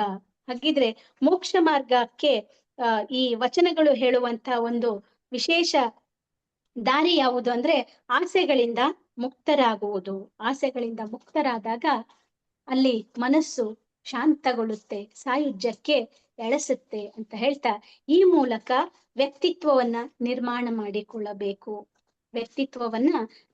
ಮಾಡಿಕೊಳ್ಳಬೇಕು. ನೋಡಿ, if wealth is last nothing is last ಅಂತ ಹೇಳ್ತಾರೆ. ಸಂಪತ್ತು ಹಾಳಾದ್ರೆ ಏನೂ ಹಾಳಾದ್ದಿಲ್ಲ, ಮತ್ತೆ ಗಳಿಸ್ಬಹುದು ಸಂಪತ್ತನ್ನ. If health is last something is last ಅಂತ ಹೇಳ್ತಾರೆ. ಆರೋಗ್ಯ ಕಳೆದು ಹೋದ್ರೆ ಏನೋ ಕಳೆದುಕೊಂಡಂತೆ. ಇವತ್ತು ಆರೋಗ್ಯವೇ ಮಹಾಭಾಗ್ಯ ಅಂತ ಹೇಳ್ತಾರೆ, ಆದ್ರೆ ಆರೋಗ್ಯವನ್ನು ಕೂಡ ಮರಳಿ ಪಡೆಯಬಹುದು. If character is last everything last ಅಂತ ಹೇಳ್ತಾರೆ. ನಾವು ನಮ್ಮ ಚಾರಿತ್ರ್ಯ ಅಥವಾ ನಮ್ಮ ಈ ಒಂದು ವ್ಯಕ್ತಿತ್ವವನ್ನ ಕಳೆದುಕೊಂಡ್ರೆ ಎಲ್ಲವೂ ಕಳೆದುಕೊಂಡಂತೆ. ಅದಕ್ಕೆ ಆ ವ್ಯಕ್ತಿತ್ವವನ್ನು ತುಂಬಾ ಜತನದಿಂದ ಕಟ್ಕೊಳ್ಬೇಕು, ಜತನದಿಂದ ಉಳಿಸ್ಕೊಳ್ಬೇಕು, ಮುಂದಿನ ಪರಂಪರೆಗೆ ಮಾದರಿ ಆಗಬೇಕು. ಹಾಗೆ ಮಾದರಿ ಆಗಬೇಕಾದ್ರೆ ನಾವು ವಚನಗಳನ್ನ ಪುನಃ ಅಧ್ಯಯನ ಮಾಡಬೇಕು, ಪುನಃ ಮನನ ಮಾಡಬೇಕು, ಅವುಗಳನ್ನ ಬದುಕಿನಲ್ಲಿ ಅಳವಡಿಸ್ಕೊಳ್ಬೇಕು. ಬದುಕಿನಲ್ಲಿ ಅದೇ ಅಂತರಂಗದಲ್ಲಿ ಅರಿವಾದೊಡೇನು ಬಹಿರಂಗದಲ್ಲಿ ಕ್ರಿಯೆ ಇಲ್ಲದನ್ನಕ್ಕ. ಬರೀ ವಚನಗಳನ್ನ ಓದಿ ಬಿಟ್ಬಿಟ್ರಲ್ಲ, ಬಹಿರಂಗದಲ್ಲಿ ಅದು ಕ್ರಿಯಾತ್ಮಕವಾಗಿ ಪ್ರಯೋಗಾರ್ಹವಾಗಬೇಕು. ಅದನ್ನ ಬಳಕೆಯಲ್ಲಿ ತರಬೇಕು. ಹೇಗೆ ಸಹೋದರ ವಿಜಯ್ ಕಮ್ಮಾರ್ ಅವರಾಯ್ತು, ಶಂಭು ಹಿರೇಮಠ ಅವರಾಯ್ತು, ಅಥವಾ ಈ ವಚನ ಮಂದಾರದ ಎಲ್ಲ ಬಂಧುಗಳು ಈ ವಚನಗಳನ್ನ ಪಸರಿಸುವುದರಲ್ಲಿ ನಿರತರಾಗಿದ್ದಾರೋ, ಅದೇ ರೀತಿ ವಚನ ಸಾಹಿತ್ಯ ಮತ್ತಷ್ಟು ಮಗದಷ್ಟು ಪಠ್ಯಗಳಲ್ಲಿ ಅಳವಡಿಸಬೇಕು, ವಿದ್ಯಾರ್ಥಿಗಳಿಗೆ ತಿಳಿಸಬೇಕು, ಸಮಾಜದಲ್ಲಿ ಅವು ಮತ್ತೆ ಎಲ್ಲೆಡೆಗೆ ಪಸರಿಸಬೇಕು ಅಂತ ಹೇಳ್ತಾ ಆ ಮೂಲಕ ಬಸವ ಜ್ಯೋತಿ ನಿರಂತರವಾಗಿ ಬೆಳಕನ್ನ ನೀಡಲಿ. ಅದರ ದರ್ಶನ ಪಡೆದ ಎಲ್ಲರೂ ಕೂಡ ಒಂದು ಸಶಕ್ತ ವ್ಯಕ್ತಿತ್ವವನ್ನ ನಿರ್ಮಾಣ ಮಾಡಿಕೊಳ್ಳಲಿ ಎಂಬ ಒಂದು ಸದಭಿಪ್ರಾಯದೊಂದಿಗೆ ನನ್ನ ಮಾತುಗಳಿಗೆ ವಿರಾಮ ನೀಡುತ್ತೇನೆ. ಅವಕಾಶ ನೀಡಿದ್ದಕ್ಕಾಗಿ ಧನ್ಯವಾದಗಳು. ನಮ್ಮದು ಬಸವ ಪ್ರಣೀತ ಲಿಂಗವಂತ ಧರ್ಮ. ನಮ್ಮ ಶರಣರ ಪ್ರಕಾರ ಜ್ಯೋತಿ ಮುಟ್ಟಿದ ಬತ್ತಿಯು ಜ್ಯೋತಿಯೇ ಆಗುವಂತೆ ಸಂಸ್ಕಾರ ಹೊಂದುವ ಶಿಷ್ಯ ಗುರು ಮುಟ್ಟಿ ಗುರುವಾಗುತ್ತಾನೆ, ಜಂಗಮ ಮುಟ್ಟಿ ಜಂಗಮನಾಗುತ್ತಾನೆ. ಹೀಗೆ ಮಾನವರ ಬದುಕಿನ ಜಲ್ವಂತ ಸಮಸ್ಯೆಗಳಿಗೆ ದಾರಿದೀಪವಾಗಿ ಬೆಳಕು ನೀಡಿದ ಈ ವಚನ ಸಾಹಿತ್ಯ ತನ್ನ ತಾನರಿತರೆ ತನ್ನ ಅರಿವೇ ತನಗೆ ಗುರು ಎಂಬ ನುಡಿಯಂತೆ ಪ್ರತಿಯೊಬ್ಬ ಮಾನವನಲ್ಲೂ ಅಂತರಂಗ ಎಂಬುದೊಂದಿದ್ದು ವಿವೇಚನಾ ಶಕ್ತಿ ಇದೆ. ಸರಿ ತಪ್ಪುಗಳನ್ನು ತುಲನೆ ಮಾಡಿ ಸಮಾಜವನ್ನು ತಮ್ಮ ಜೊತೆ ಸರಿಮಾರ್ಗಕ್ಕೆ ಕೊಂಡೊಯ್ಯಬೇಕು. ಹೀಗೆ ಶರಣರ ವಚನದಲ್ಲಿ ವ್ಯಕ್ತಿತ್ವ ಬಿಂಬಿಸುವ ನುಡಿಮುತ್ತುಗಳಾಗಿವೆ. ಇಲ್ಲಿಯವರೆಗೆ ತಮ್ಮ ಅನುಭವದ ಮಾತುಗಳು ನಮಗೆ ದೊರೆತ ಒಂದು ಬದುಕಿನ ಪಾಠಗಳು. ನಿಮ್ಮ ಸರಳತೆ ಮತ್ತು ಅರಿವು ನಮಗೆಲ್ಲ ಪ್ರೇರಣೆ. ನಿಮ್ಮ ನುಡಿಗಳು ನಮ್ಮ ಬದುಕಿನ ಹಾದಿಯಲ್ಲಿ ದಾರಿದೀಪವಾಗಲಿ ಅಂತ ಹೇಳುತ್ತೆ ನುಡಿದರ ಮುತ್ತಿನ ಆರದಂತಿರಬೇಕು ಎನ್ನುವ ಶರಣರ ವಾಣಿಯಂತೆ ನಮಗೆಲ್ಲರಿಗೂ ಜ್ಞಾನದ ಅಮೃತವನ್ನು ಉಣಬಡಿಸಿದ ಡಾಕ್ಟರ್ ಸುಜಾತಾ ಕೊಂಬಳಿ ಸಹೋದರಿಯವರಿಗೆ ತುಂಬು ಹೃದಯದ ಧನ್ಯವಾದಗಳು. ನಿಮಗೂ ಕೂಡ ಧನ್ಯವಾದಗಳು. ಧನ್ಯವಾದಗಳು ಮೇಡಮ್. ಈಗ ಸಂವಾದ ಮತ್ತು ಶರಣ ಸಮರ್ಪಣೆಯನ್ನು ಶರಣಶ್ರೀ ಡಾಕ್ಟರ್ ವಿಜಯಕುಮಾರ್ ಕಮ್ಮಾರ್ ಸಹೋದರರು ನಡೆಸಿಕೊಡಬೇಕೆಂದು ಕೇಳಿಕೊಳ್ಳಿವೆ. ಶರಣಾರ್ಥಿಗಳು. ವಚನಗಳಲ್ಲಿ ವ್ಯಕ್ತಿತ್ವ ವಿಕಸನ ಅಂತಕ್ಕಂಥ ವಿಷಯದ ಕುರಿತು ಅತ್ಯಂತ ಸರಳವಾಗಿ ತಿಳಿಸ್ಕೊಟ್ಟಂತ ಡಾಕ್ಟರ್ ಸುಜಾತಾ ಪೊಂಬಳೆ ಅವರಿಗೆ ಧನ್ಯವಾದವನ್ನು ತಿಳಿಸ್ತಾ ಸಂವಾದಕ್ಕೆ ಹೋಗೋಣ. ಸಂವಾದದಲ್ಲಿ ಬ್ರೀಫ್ ಅಂತ ಎಲ್ಲರಿಗೂ ರಿಕ್ವೆಸ್ಟ್ ಮಾಡ್ತಾ ಮೊದಲನೇದಾಗಿ ನಮ್ಮ ಶಿವಪ್ರಕಾಶ್ ಅವರು ಮಸ್ಕಟ್ನಿಂದ ಜಾಯ್ನ್ ಆಗಿದ್ದಾರೆ. ಮಾತಾಡ್ಬೋದಾ ಸರ್? ಶರಣಾರ್ಥಿಗಳು ಸರ್, ತಮಗೆ ಬಹಳ ಒಂದು ಒಳ್ಳೆಯ ಉಪನ್ಯಾಸವನ್ನ ನಾವು ಇಲ್ಲಿ ಕೇಳಿದ್ವಿ. ಉಪನ್ಯಾಸದ ವಿಷಯ ಇದೇನು ಹೊಸದಲ್ಲ. ಇದೇ ವೇದಿಕೆಯಲ್ಲಿ ವ್ಯಕ್ತಿ ವಿಸತನ ಮತ್ತು ವಚನಗಳನ್ನು ಕುರಿತಾಗಿ ಒಂದೆರಡು ಬಾರಿ ಉಪನ್ಯಾಸಗಳನ್ನು ನಾವು ಕೇಳಿದ್ದೇವೆ. ಆದ್ರೆ ಈ ಉಪನ್ಯಾಸಗಳ ಹೊಸತನ ಅಂತ ಹೇಳಿದ್ರೆ ಎಷ್ಟು ಬಾರಿ ಈ ವ್ಯಕ್ತಿ ವಿಸನದ ವಿಷಯವಾಗಿ ವಚನಗಳಿರುವಂತಹನ್ನು ಕೇಳಿದ್ರು ಕೂಡ ಕಡಿಮೆ ಅಂತೇಳಿ ನನ್ಗನ್ಸುತ್ತೆ.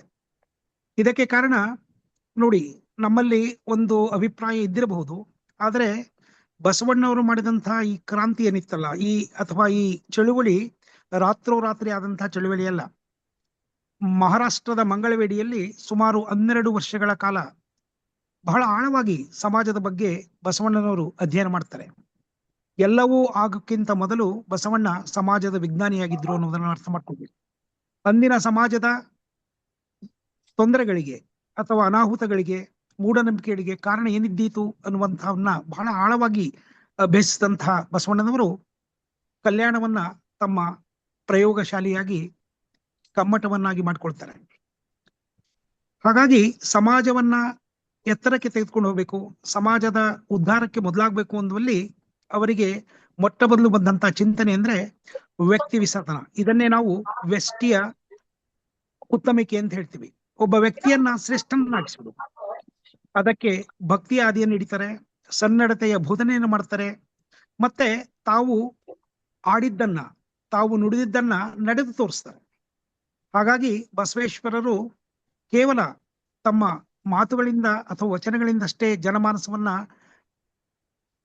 ಪ್ರೇರೇಪಿಸುವಂತಹ ಕೆಲಸವನ್ನು ಮಾಡಲಿಲ್ಲ. ತಮ್ಮ ನಡೆಯಿಂದ, ನಡೆಗೆ ಹೊಂದುವಂತಹ ನುಡಿಯಿಂದ, ಅವರ ಒಂದು ವಚನದಲ್ಲಿ ಹೇಳ್ತಾರೆ, ನಡೆ ನುಡಿಯಲ್ಲಿ ಒಂದು ಗೋಧಿ ಕಾಳಿನಷ್ಟು ವ್ಯತ್ಯಾಸವಾದರೂ ಕೂಡ ನನ್ನನ್ನ ಬಿಟ್ಟು ನೀನು ಎದ್ದು ಹೋಗ ಅಂತ ಹೇಳಿ ತನ್ನ ಆರಾಧ್ಯ ದೈವವಾದ ಕೂಡಲ ಸಂಗಮರಿಗೆ ಅವರು ಸವಾಲು ಹಾಕ್ತಾರೆ. ಇಂಥ ಒಬ್ಬ ವ್ಯಕ್ತಿ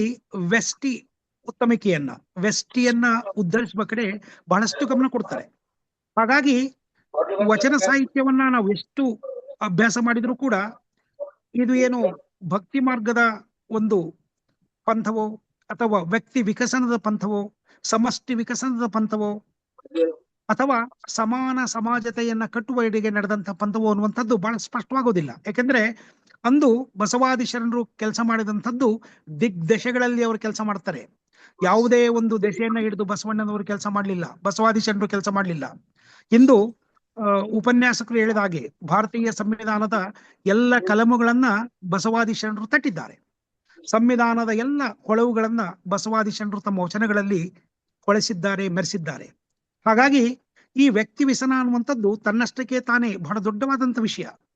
ನೋಡಿ, ನಾನು ಬಹಳಷ್ಟು ಸಲ ಯೋಚನೆ ಮಾಡಿದ ಹಾಗೆ ಬುದ್ಧ ಮತ್ತು ಬಸವರನ್ನ ನಾವು ಇಬ್ಬರು ಮಹಾನ್ ಚೇತನಗಳು, ಯುಗ ಪ್ರವರ್ತಕರು ಅಂತ ಅರ್ಥ ಮಾಡ್ಕೊಂಡ್ರೆ, ಬುದ್ಧ ನಿಂತಲ್ಲಿಂದ ಬಸವನ್ ಮುನ್ನಡಿತಾನೆ. ಹಾಗಾಗಿ ಬಸವ ಬುದ್ಧನಿಗಿಂತ ಮುಖ್ಯ ಆಗ್ತಾನೆ. ಬುದ್ಧ ವ್ಯಕ್ತಿ ವಿಕಸನದಷ್ಟೇ ಗಮನ ಕೊಡ್ತಾನೆ, ಆದ್ರೆ ವ್ಯಕ್ತಿ ವ್ಯಸನವನ್ನ ಮೀರಿ ಸಮಷ್ಟಿಯ ಪ್ರಜ್ಞೆಯೆಡೆಗೆ ತುಡಿದಾತ ಬಸವಣ್ಣ. ಹಾಗಾಗಿ ವ್ಯಕ್ತಿ ವ್ಯಸನದ ಮುಖಾಂತರ ಒಂದು ಜಂಗಮದ ವಿಕಸನವನ್ನ ಮೂಲತಃ ಕಲ್ಪಿಸಿದವರು ಬಸವಾದಿ ಶರಣರು. ಹಾಗಾಗಿ ಅವರ ವಚನಗಳು, ಅವರು ಹೇಳಿರುವಂತಹ ಮಾತುಗಳು, ಅವರು ನಡೆದು ತೋರಿಸಿದಂತಹ ಹಾದಿ ಪ್ರಾಯಶಃ ಪ್ರತಿಯೊಂದು ಕ್ಷಣಕ್ಕೂ ಉಪನ್ಯಾಸಕರು ಹೇಳಿದಾಗೆ ಇದು ಎಂದೂ ಆರದ ದೀಪವಾಗಿ, ಎಂದೂ ಆರದಂತಹ ಮಾನವತೆಯ ದೀಪವಾಗಿ ಯುಗ ಯುಗಾಂತರಗಳಲ್ಲಿ ಬೆಳಗುತ್ತೆ ಅನ್ನುವಂಥದ್ದು ವಿಶ್ವಾಸ ಬಸವ ಭಕ್ತರಾದ ನಮಗಿದೆ. ಇಂದು ಬಹಳ ಸಂತೋಷದ ವಿಷಯ ಅಂತ ಹೇಳಿದ್ರೆ, ಬಸವಣ್ಣನವರನ್ನ ಜಾಗತಿಕ ಮಟ್ಟದಲ್ಲಿ ಗುರುತಿಸ್ತಾ ಇದೆ. ಬಸವಣ್ಣವರು ವಿಶ್ವಮಾನವ, ವಿಶ್ವಗುರು ಅಂತ ಹೇಳಿ ನಾವು ಹೇಳ್ತಾ ಇದ್ವಿ. ಆದ್ರೆ ಇವತ್ತು ಜಗತ್ತಿನಾದ್ಯಂತ ಬಸವ ತತ್ವಗಳಿಗೆ ಇನ್ನಿಲ್ಲದಂತಹ ಒಂದು ಪ್ರಕಾಶ ದೊರೆತಿದೆ ಅಂತ ಹೇಳಿ ಈ ಅವಕಾಶಕ್ಕಾಗಿ ವಿಜಯ್ ಕುಮಾರ್ ಸರ್ ಅವರಿಗೆ ಅಭಿನಂದನೆಗಳನ್ನು ತಿಳಿಸುತ್ತಾ ಶರಣು ಶರಣಾರ್ಥಿಗಳು ನೀಡ್ತೇನೆ. ಶರಣು ಶರಣಾರ್ಥಿಗಳು. ಶರಣಾರ್ಥಿಗಳು ಗುರುಗಳೇ. ನೀವು ಹೇಳಿದಾಗೆ ಎವ್ರಿ ಟೈಮ್ ಒಂದು ಸಬ್ಜೆಕ್ಟ್ ಅನ್ನ ಎಷ್ಟು ಸಾರಿ ಕೇಳ್ತೇವೋ ಇಟ್ಸ್ ಅ ನ್ಯೂ ಫೀಲಿಂಗ್. ಬಹಳಷ್ಟು 3 ಜನ ನಮ್ಮಲ್ಲಿ ಮಾತಾಡಿದ್ದಾರೆ. ಆ ಎವ್ರಿ ಟೈಮ್ ಮಾತಾಡೋದ್ಗಳು ಹೊಸ ಹೊಸ ವಿಚಾರಗಳು, ಹೊಸ ಹೊಸ ವಚನಗಳು ನಮ್ಮ ಮುಂದೆ ತೆರೆದು ನಿಲ್ತವೆ. Yes, you are very rightly said. Basavanna is a social engineer ಅಂತ. Thank you sir, thank you very much. Anupam Patil ಅವರು ಮಾತಾಡ್ಬೋದಾ? ಹಾ ಸರ್.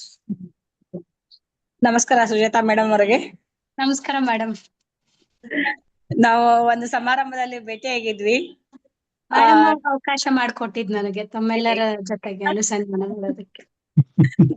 ದೇವನೂರ್ ಸರ್ ಹೇಳ್ತಿರ್ತಾರೆ ಯಾವಾಗ್ಲೂ ನಾವೆಲ್ಲ ಬಸವಣ್ಣನವರ ಕರುಳ ಬಳ್ಳಿಗಳು ಅಂತ. ಹಂಗ ನಾವ್ ಯಾವಾಗ್ಲೂ ಭೇಟಿ ಆದ್ರೆ ನಾವ್ ಅಟ್ರಾಕ್ಟ್ ಆಗ್ಬಿಡ್ತೇವೆ ಒಬ್ರಿಗೊಬ್ರು. ಬಸವಣ್ಣನವರೆಲ್ಲ ಅದೇ ತರ ಆಯ್ತು ಇವತ್ತು. ಒಂದು ಅತ್ಯುತ್ತಮ ಉಪನ್ಯಾಸವನ್ನ ನೀಡಿದ್ರಿ madam. Thank you madam, thank you.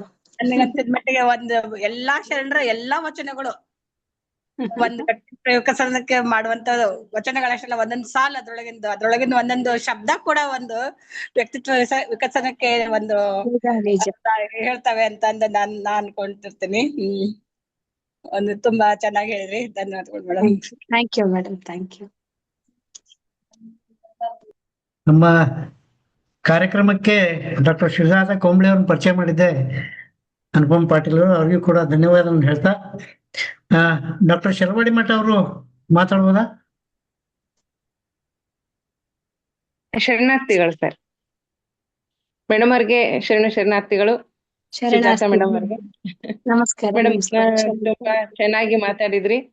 ವ್ಯಕ್ತಿತ್ವ ವಿಕಸನ ವಚನಗಳಲ್ಲಿ ಹೊಸದೇನಲ್ಲ, ಆದ್ರೆ ನೀವು ಮಾತಾಡಿದಾಗ ಒಂದಿಷ್ಟು ಹೊಸ ಹೊಳವುಗಳು ವಿಚಾರಗಳು ಕೂಡ ಇಲ್ಲಿ ಪರಿಚಯ ಆದವು. ಬಹಳ ಇಷ್ಟ ಆಗಿದ್ದು ಒಂದು ಅಂಶ ಅಂತಂದ್ರೆ ವಚನ ಅನ್ನುವಂಥದ್ದು ಸಾಹಿತ್ಯ ಪ್ರಕಾರ ಅಲ್ಲ, ಅದೊಂದು ಚಳುವಳಿ ಅಂತ ನೀವು ಹೇಳಿದ್ರಲ್ಲ, ತುಂಬಾ ಇಷ್ಟ ಆಯ್ತು. ಯಾಕಂದ್ರೆ ವಚನಗಳ ಮೂಲಕ ವ್ಯಕ್ತಿಗಳ ಒಂದು ಪರಿವರ್ತನೆ ಆಯ್ತು. ಯಾವಾಗ ವ್ಯಕ್ತಿಗಳು ನಾವೊಂದು ಚೇತನ ಅಂತ ಅನ್ನುವಂಥ ಭಾವ ಮೂಡ್ತಲ್ಲ, ಅದೇ ಒಂದು ವ್ಯಕ್ತಿತ್ವ ವಿಕಸನ. ಹೀಗಾಗಿ ಅಲ್ಲಿ ದಲಿತತ್ವ ಅನ್ನುವಂಥ ಭಾವನೆಯಿಂದ ಹೊರಗೆ ಬರುವಂಥದ್ದು, ನಾನೊಂದು ಮಹಿಳೆ ಅಂತನ್ನುವಂಥ ಭಾವದಿಂದ ಹೊರಗೆ ಬಂದು ನಾವೆಲ್ಲರೂ ಚೇತನರು ಅಂತ ಅವ್ರೇನು ಐಡೆಂಟಿಫಿಕೇಶನ್ ತಮ್ಮನ್ನೇ ತಾವು ಮಾಡ್ಕೊಂಡಿದ್ದೆ, ಇದೊಂದು ಸ್ವರಿವು ಅದು ವಚನ ಸಾಹಿತ್ಯದ ಮೂಲಕ ಎಲ್ಲರಲ್ಲೂ ಕೂಡ ಬಿತ್ತಿದ್ದು ಒಂದು ವಿಶೇಷ ಅನ್ನುವಂಥದ್ದು ಇವತ್ತು ತುಂಬಾ ನಾವು ಗುರುತಿಸ್ಕೊಳ್ಬೇಕಾಗುತ್ತೆ. ಹೀಗಾಗಿ ನಾನು ಯಾರ ಜೊತೆ ಹೇಗೆ ವ್ಯವಹರಿಸ್ಬೇಕು, ನನ್ನ ಸುತ್ತಮುತ್ತಲಿನ ಪರಿಸರದ ಜೊತೆ ಹೇಗೆ ಬದುಕಬೇಕು, ಈ ಪರಿವರ್ತನೆ ಅನ್ನುವಂತಹ ಈ ಭಾವ ಬಂದಿದ್ದಕ್ಕೆ ಸತ್ಯಕ್ಕ ಕಾಳವೇ ಸಂಕವೇ ಇವರು ಮಹಿಳೆ ಅನ್ನುವಂಥ ಭಾವದಿಂದ ಆಚೆ ಬಂದು ಒಂದಿಷ್ಟು ಸಾಹಿತ್ಯಿಕವಾಗಿ ಕ್ರಾಂತಿಯನ್ನ ಮಾಡುವಂಥ ಕೆಲಸವನ್ನ ಮಾಡ್ತಾರೆ, ದಲಿತತ್ವದಿಂದ ಬಿಡುಗಡೆಗೊಳ್ತಾರೆ. ಹೀಗಾಗಿ ಇದನ್ನೇ ನಾವು ಅರಿವಿನ ಸ್ಫೋಟ ಅಂತ ಹೇಳ್ತೀವಿ. ಇದನ್ನೊಂದು ಸೈಕಾಲಜಿ, ನೀವು ಹೇಳಿದಂತೆ ಇದೊಂದು ಮಾನಸಿಕ ಪರಿವರ್ತನೆ, ಇದನ್ನೇ ನಾವು ಸೈಕಾಲಜಿ ಅಂತ ಹೇಳುವಂಥದ್ದು. ಇದು ವಚನ ಸಾಹಿತ್ಯದ ಒಂದು ಬಹುಮುಖ್ಯ ಕೊಡುಗೆ. ನನಗನ್ಸುತ್ತೆ ವಚನ ಸಾಹಿತ್ಯ ಇದು ಭಾವನೆಗಳನ್ನ ಕಲಾತ್ಮಕವಾಗಿ ಮಾಡಲಿಲ್ಲ, ಬದುಕನ್ನೇ ಕಲಾತ್ಮಕವಾಗಿ ಮಾಡಿ ವ್ಯಕ್ತಿಗಳ ಒಳಗೆ ಪ್ರಜ್ಞೆಯನ್ನ ಬೀರಿ ಅವರಲ್ಲಿ ಒಂದು ಅರಿವಿನ ಸ್ಫೋಟವನ್ನ ಮಾಡಿದ್ರಿಂದ ಎಲ್ಲರೂ ನಾವು ಸಮಾನರು ಅನ್ನುವಂಥ ಭಾವ ಬಂದಿರುವಂಥದ್ದನ್ನ ನಾವು ಇಲ್ಲಿ ನೋಡ್ಕೊಂಡು ಬರ್ತಾ ಇದ್ದೇವೆ. ಯಾಕಂದ್ರೆ ಕೆಲವು ವಿಜ್ಞಾನಿಗಳು ತುಂಬಾ ವಿಶಿಷ್ಟವಾಗಿ ಹೇಳ್ತಾರೆ, 17ನೇ ಶತಮಾನವನ್ನ ಜ್ಞಾನೋದಯ ಯುಗ ಅಂತಾರೆ, 18ನೇ ಶತಮಾನವನ್ನ ವಿವೇಚನಾ ಯುಗ ಅಂತಾರೆ, 19ನೇ ಶತಮಾನವನ್ನ ಪ್ರಗತಿಪರ ಯುಗ ಅಂತ ಕರೀತಾರೆ, 20ನೇ ಶತಮಾನವನ್ನ ಉದ್ವಿಗ್ನ ಯುಗ ಅಂತಾರೆ. ಆದ್ರೆ ಯೂಂಗ್ ಅನ್ನುವಂಥ ಒಬ್ಬ ವಿಜ್ಞಾನಿ 21ನೇ ಶತಮಾನವನ್ನ ಒಂದು ಅಭದ್ರತೆಯ ಮತ್ತು ಅಣುಯುದ್ಧದ ಯುಗ ಅಂತ ಕರೀತಾನೆ. ಅದಕ್ಕೆ ಒಂದೊಂದಿಷ್ಟು ಕಾರಣ ಕೊಡ್ತಾನೆ, ವರ್ಣಭೇದ, ಜನಾಂಗ ಭೇದ, ಭಾಷಾ ಭೇದ, ಆರ್ಥಿಕ ಭೇದ, ಸಾಮಾಜಿಕ ಭೇದ ಅಂತ. ಈ ಭೇದ ಸಂಸ್ಕೃತಿಯನ್ನು ಒಡೆದಂಥವರೇ ವಚನಕಾರರು ವಚನ ಸಾಹಿತ್ಯದ ಮೂಲಕ.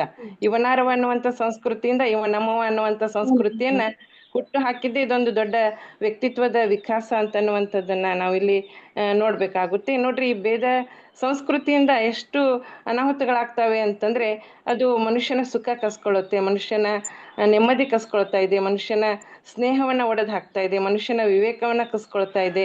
ಒಟ್ಟಾರೆ ಮನುಷ್ಯನ ಸಮಾನತೆ ದೃಷ್ಟಿಯನ್ನೇ ಈ ಭೇದ ಸಂಸ್ಕೃತಿ ಕಸ್ಕೊಂಡಿತ್ತು. ಅದನ್ನೇ ಅವರು ಇವನಮ್ಮವ ಅನ್ನುವಂಥ ಸಂಸ್ಕೃತಿ ಮೂಲಕ ಒಂದು ಅರಿವಿನ ಸ್ಫೋಟ, ನಾವೆಲ್ಲರೂ ಸಮಾನರು ಅನ್ನುವಂಥ ಭಾವವನ್ನ ಈ ವ್ಯಕ್ತಿತ್ವ ವಿಕಸನದ ಮೂಲಕ ವಚನ ಸಾಹಿತ್ಯ ಒಂದು ಚಳುವಳಿ ರೂಪದಲ್ಲಿ ಬಂದಿರುವಂಥದ್ದು ಬಹಳ ಉತ್ತಮವಾಗಿ ಗುರುತಿಸಿದ್ರಿ ನೀವು. ಯಾಕೆಂದ್ರೆ ಇದೊಂದು ಸಾಹಿತ್ಯವಾಗಿ ನಿಲ್ಲದೆ ಇದೊಂದು ಚಳವಳಿಯಾಗಿ ಇಲ್ಲಿ ಬಂದಿರುವಂಥದ್ದು ಒಂದು ಪರಿವರ್ತನೆ ಯುಗವನ್ನೇ ನಿರ್ಮಾಣ ಮಾಡ್ತು ಅನ್ನುವಂತಹ ಮಾತು ನಮ್ಮ ಆತ್ಮಶೋಧವನ್ನ ಮಾಡಿರುವಂಥ ಹಂತವನ್ನ ಕಲಿಸ್ಕೊಡ್ತು, ನಮ್ಮ ಆತ್ಮವಿಮರ್ಶೆಯನ್ನ ಮಾಡಿಸ್ಕೊಳ್ಳೋದಕ್ಕೆ ಇದು ಕೊಡ್ತು. ಹೀಗಾಗಿ ಇದು ಒಂದು ನವ್ಯ ಕಾವ್ಯವೂ ಆಗುತ್ತೆ, ಬಂಡಾಯ ಕಾವ್ಯವೂ ಆಗುತ್ತೆ. ಅದ್ರ ಜೊತೆಗೆ ಭಾವಗೀತಾತ್ಮಕವಾದಂಥ ಅಂಶಗಳು ಕೂಡ ನಮ್ಮ ವಚನ ಸಾಹಿತ್ಯದ ಮೂಲಕ ಒಂದು ವಿಶೇಷವಾದಂಥ ಒಂದು ವ್ಯಕ್ತಿತ್ವ ವಿಕಸನಕ್ಕೆ ಸಾಕಷ್ಟು ನಾಂದಿಯನ್ನ ಅವು ಕೊಡ್ತಾವೆ ಅಂತ ಅನ್ನುವಂಥ ಅನೇಕ ಅಂಶಗಳು. ಅಂದ್ರೆ ಮೇಡಮ್, ಪ್ರತಿಯೊಬ್ಬ ಉಪನ್ಯಾಸಕರು ಹೇಳಿದಾಗನು ಒಂದೊಂದು ಹೊಸ ಅಂಶಗಳನ್ನ ನಾವು ಚಿಂತನೆ ಮಾಡ್ತೀವಿ. ಒಂದಿಷ್ಟು ಉತ್ತಮವಾದಂಥ ವಿಚಾರಗಳನ್ನು ಕೂಡ ನಮ್ಮ ವೇದಿಕೆ ಮೇಲೆ ಹಂಚಿಕೊಂಡಿದ್ದೀರಿ. ನಿಮಗೆ ತುಂಬು ಹೃದಯದ ಧನ್ಯವಾದಗಳು ಮತ್ತು ಶರಣಾರ್ಥಿಗಳು, ಅಭಿನಂದನೆಗಳು. ಶರಣಾರ್ಥಿ ಮೇಡಮ್.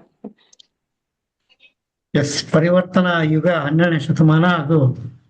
ಅದು ಒಂದು ಅರಿವಿನ ಸ್ಫೋಟಕದ ಮೂಲಕ ವ್ಯಕ್ತಿತ್ವವನ್ನ ವಿಕಾಸ ಮಾಡಿದ್ದನ್ನ ತಾವು ಸರಿಯಾಗಿ ಗುರುತಿಸಿರಿ. ತಮಗೆ ಧನ್ಯವಾದಗಳನ್ನು ಹೇಳ್ತಾ, ಹಮೀದಾ ಬೇಗಂ ಮೇಡಮ್ ಇದರ ನೋ.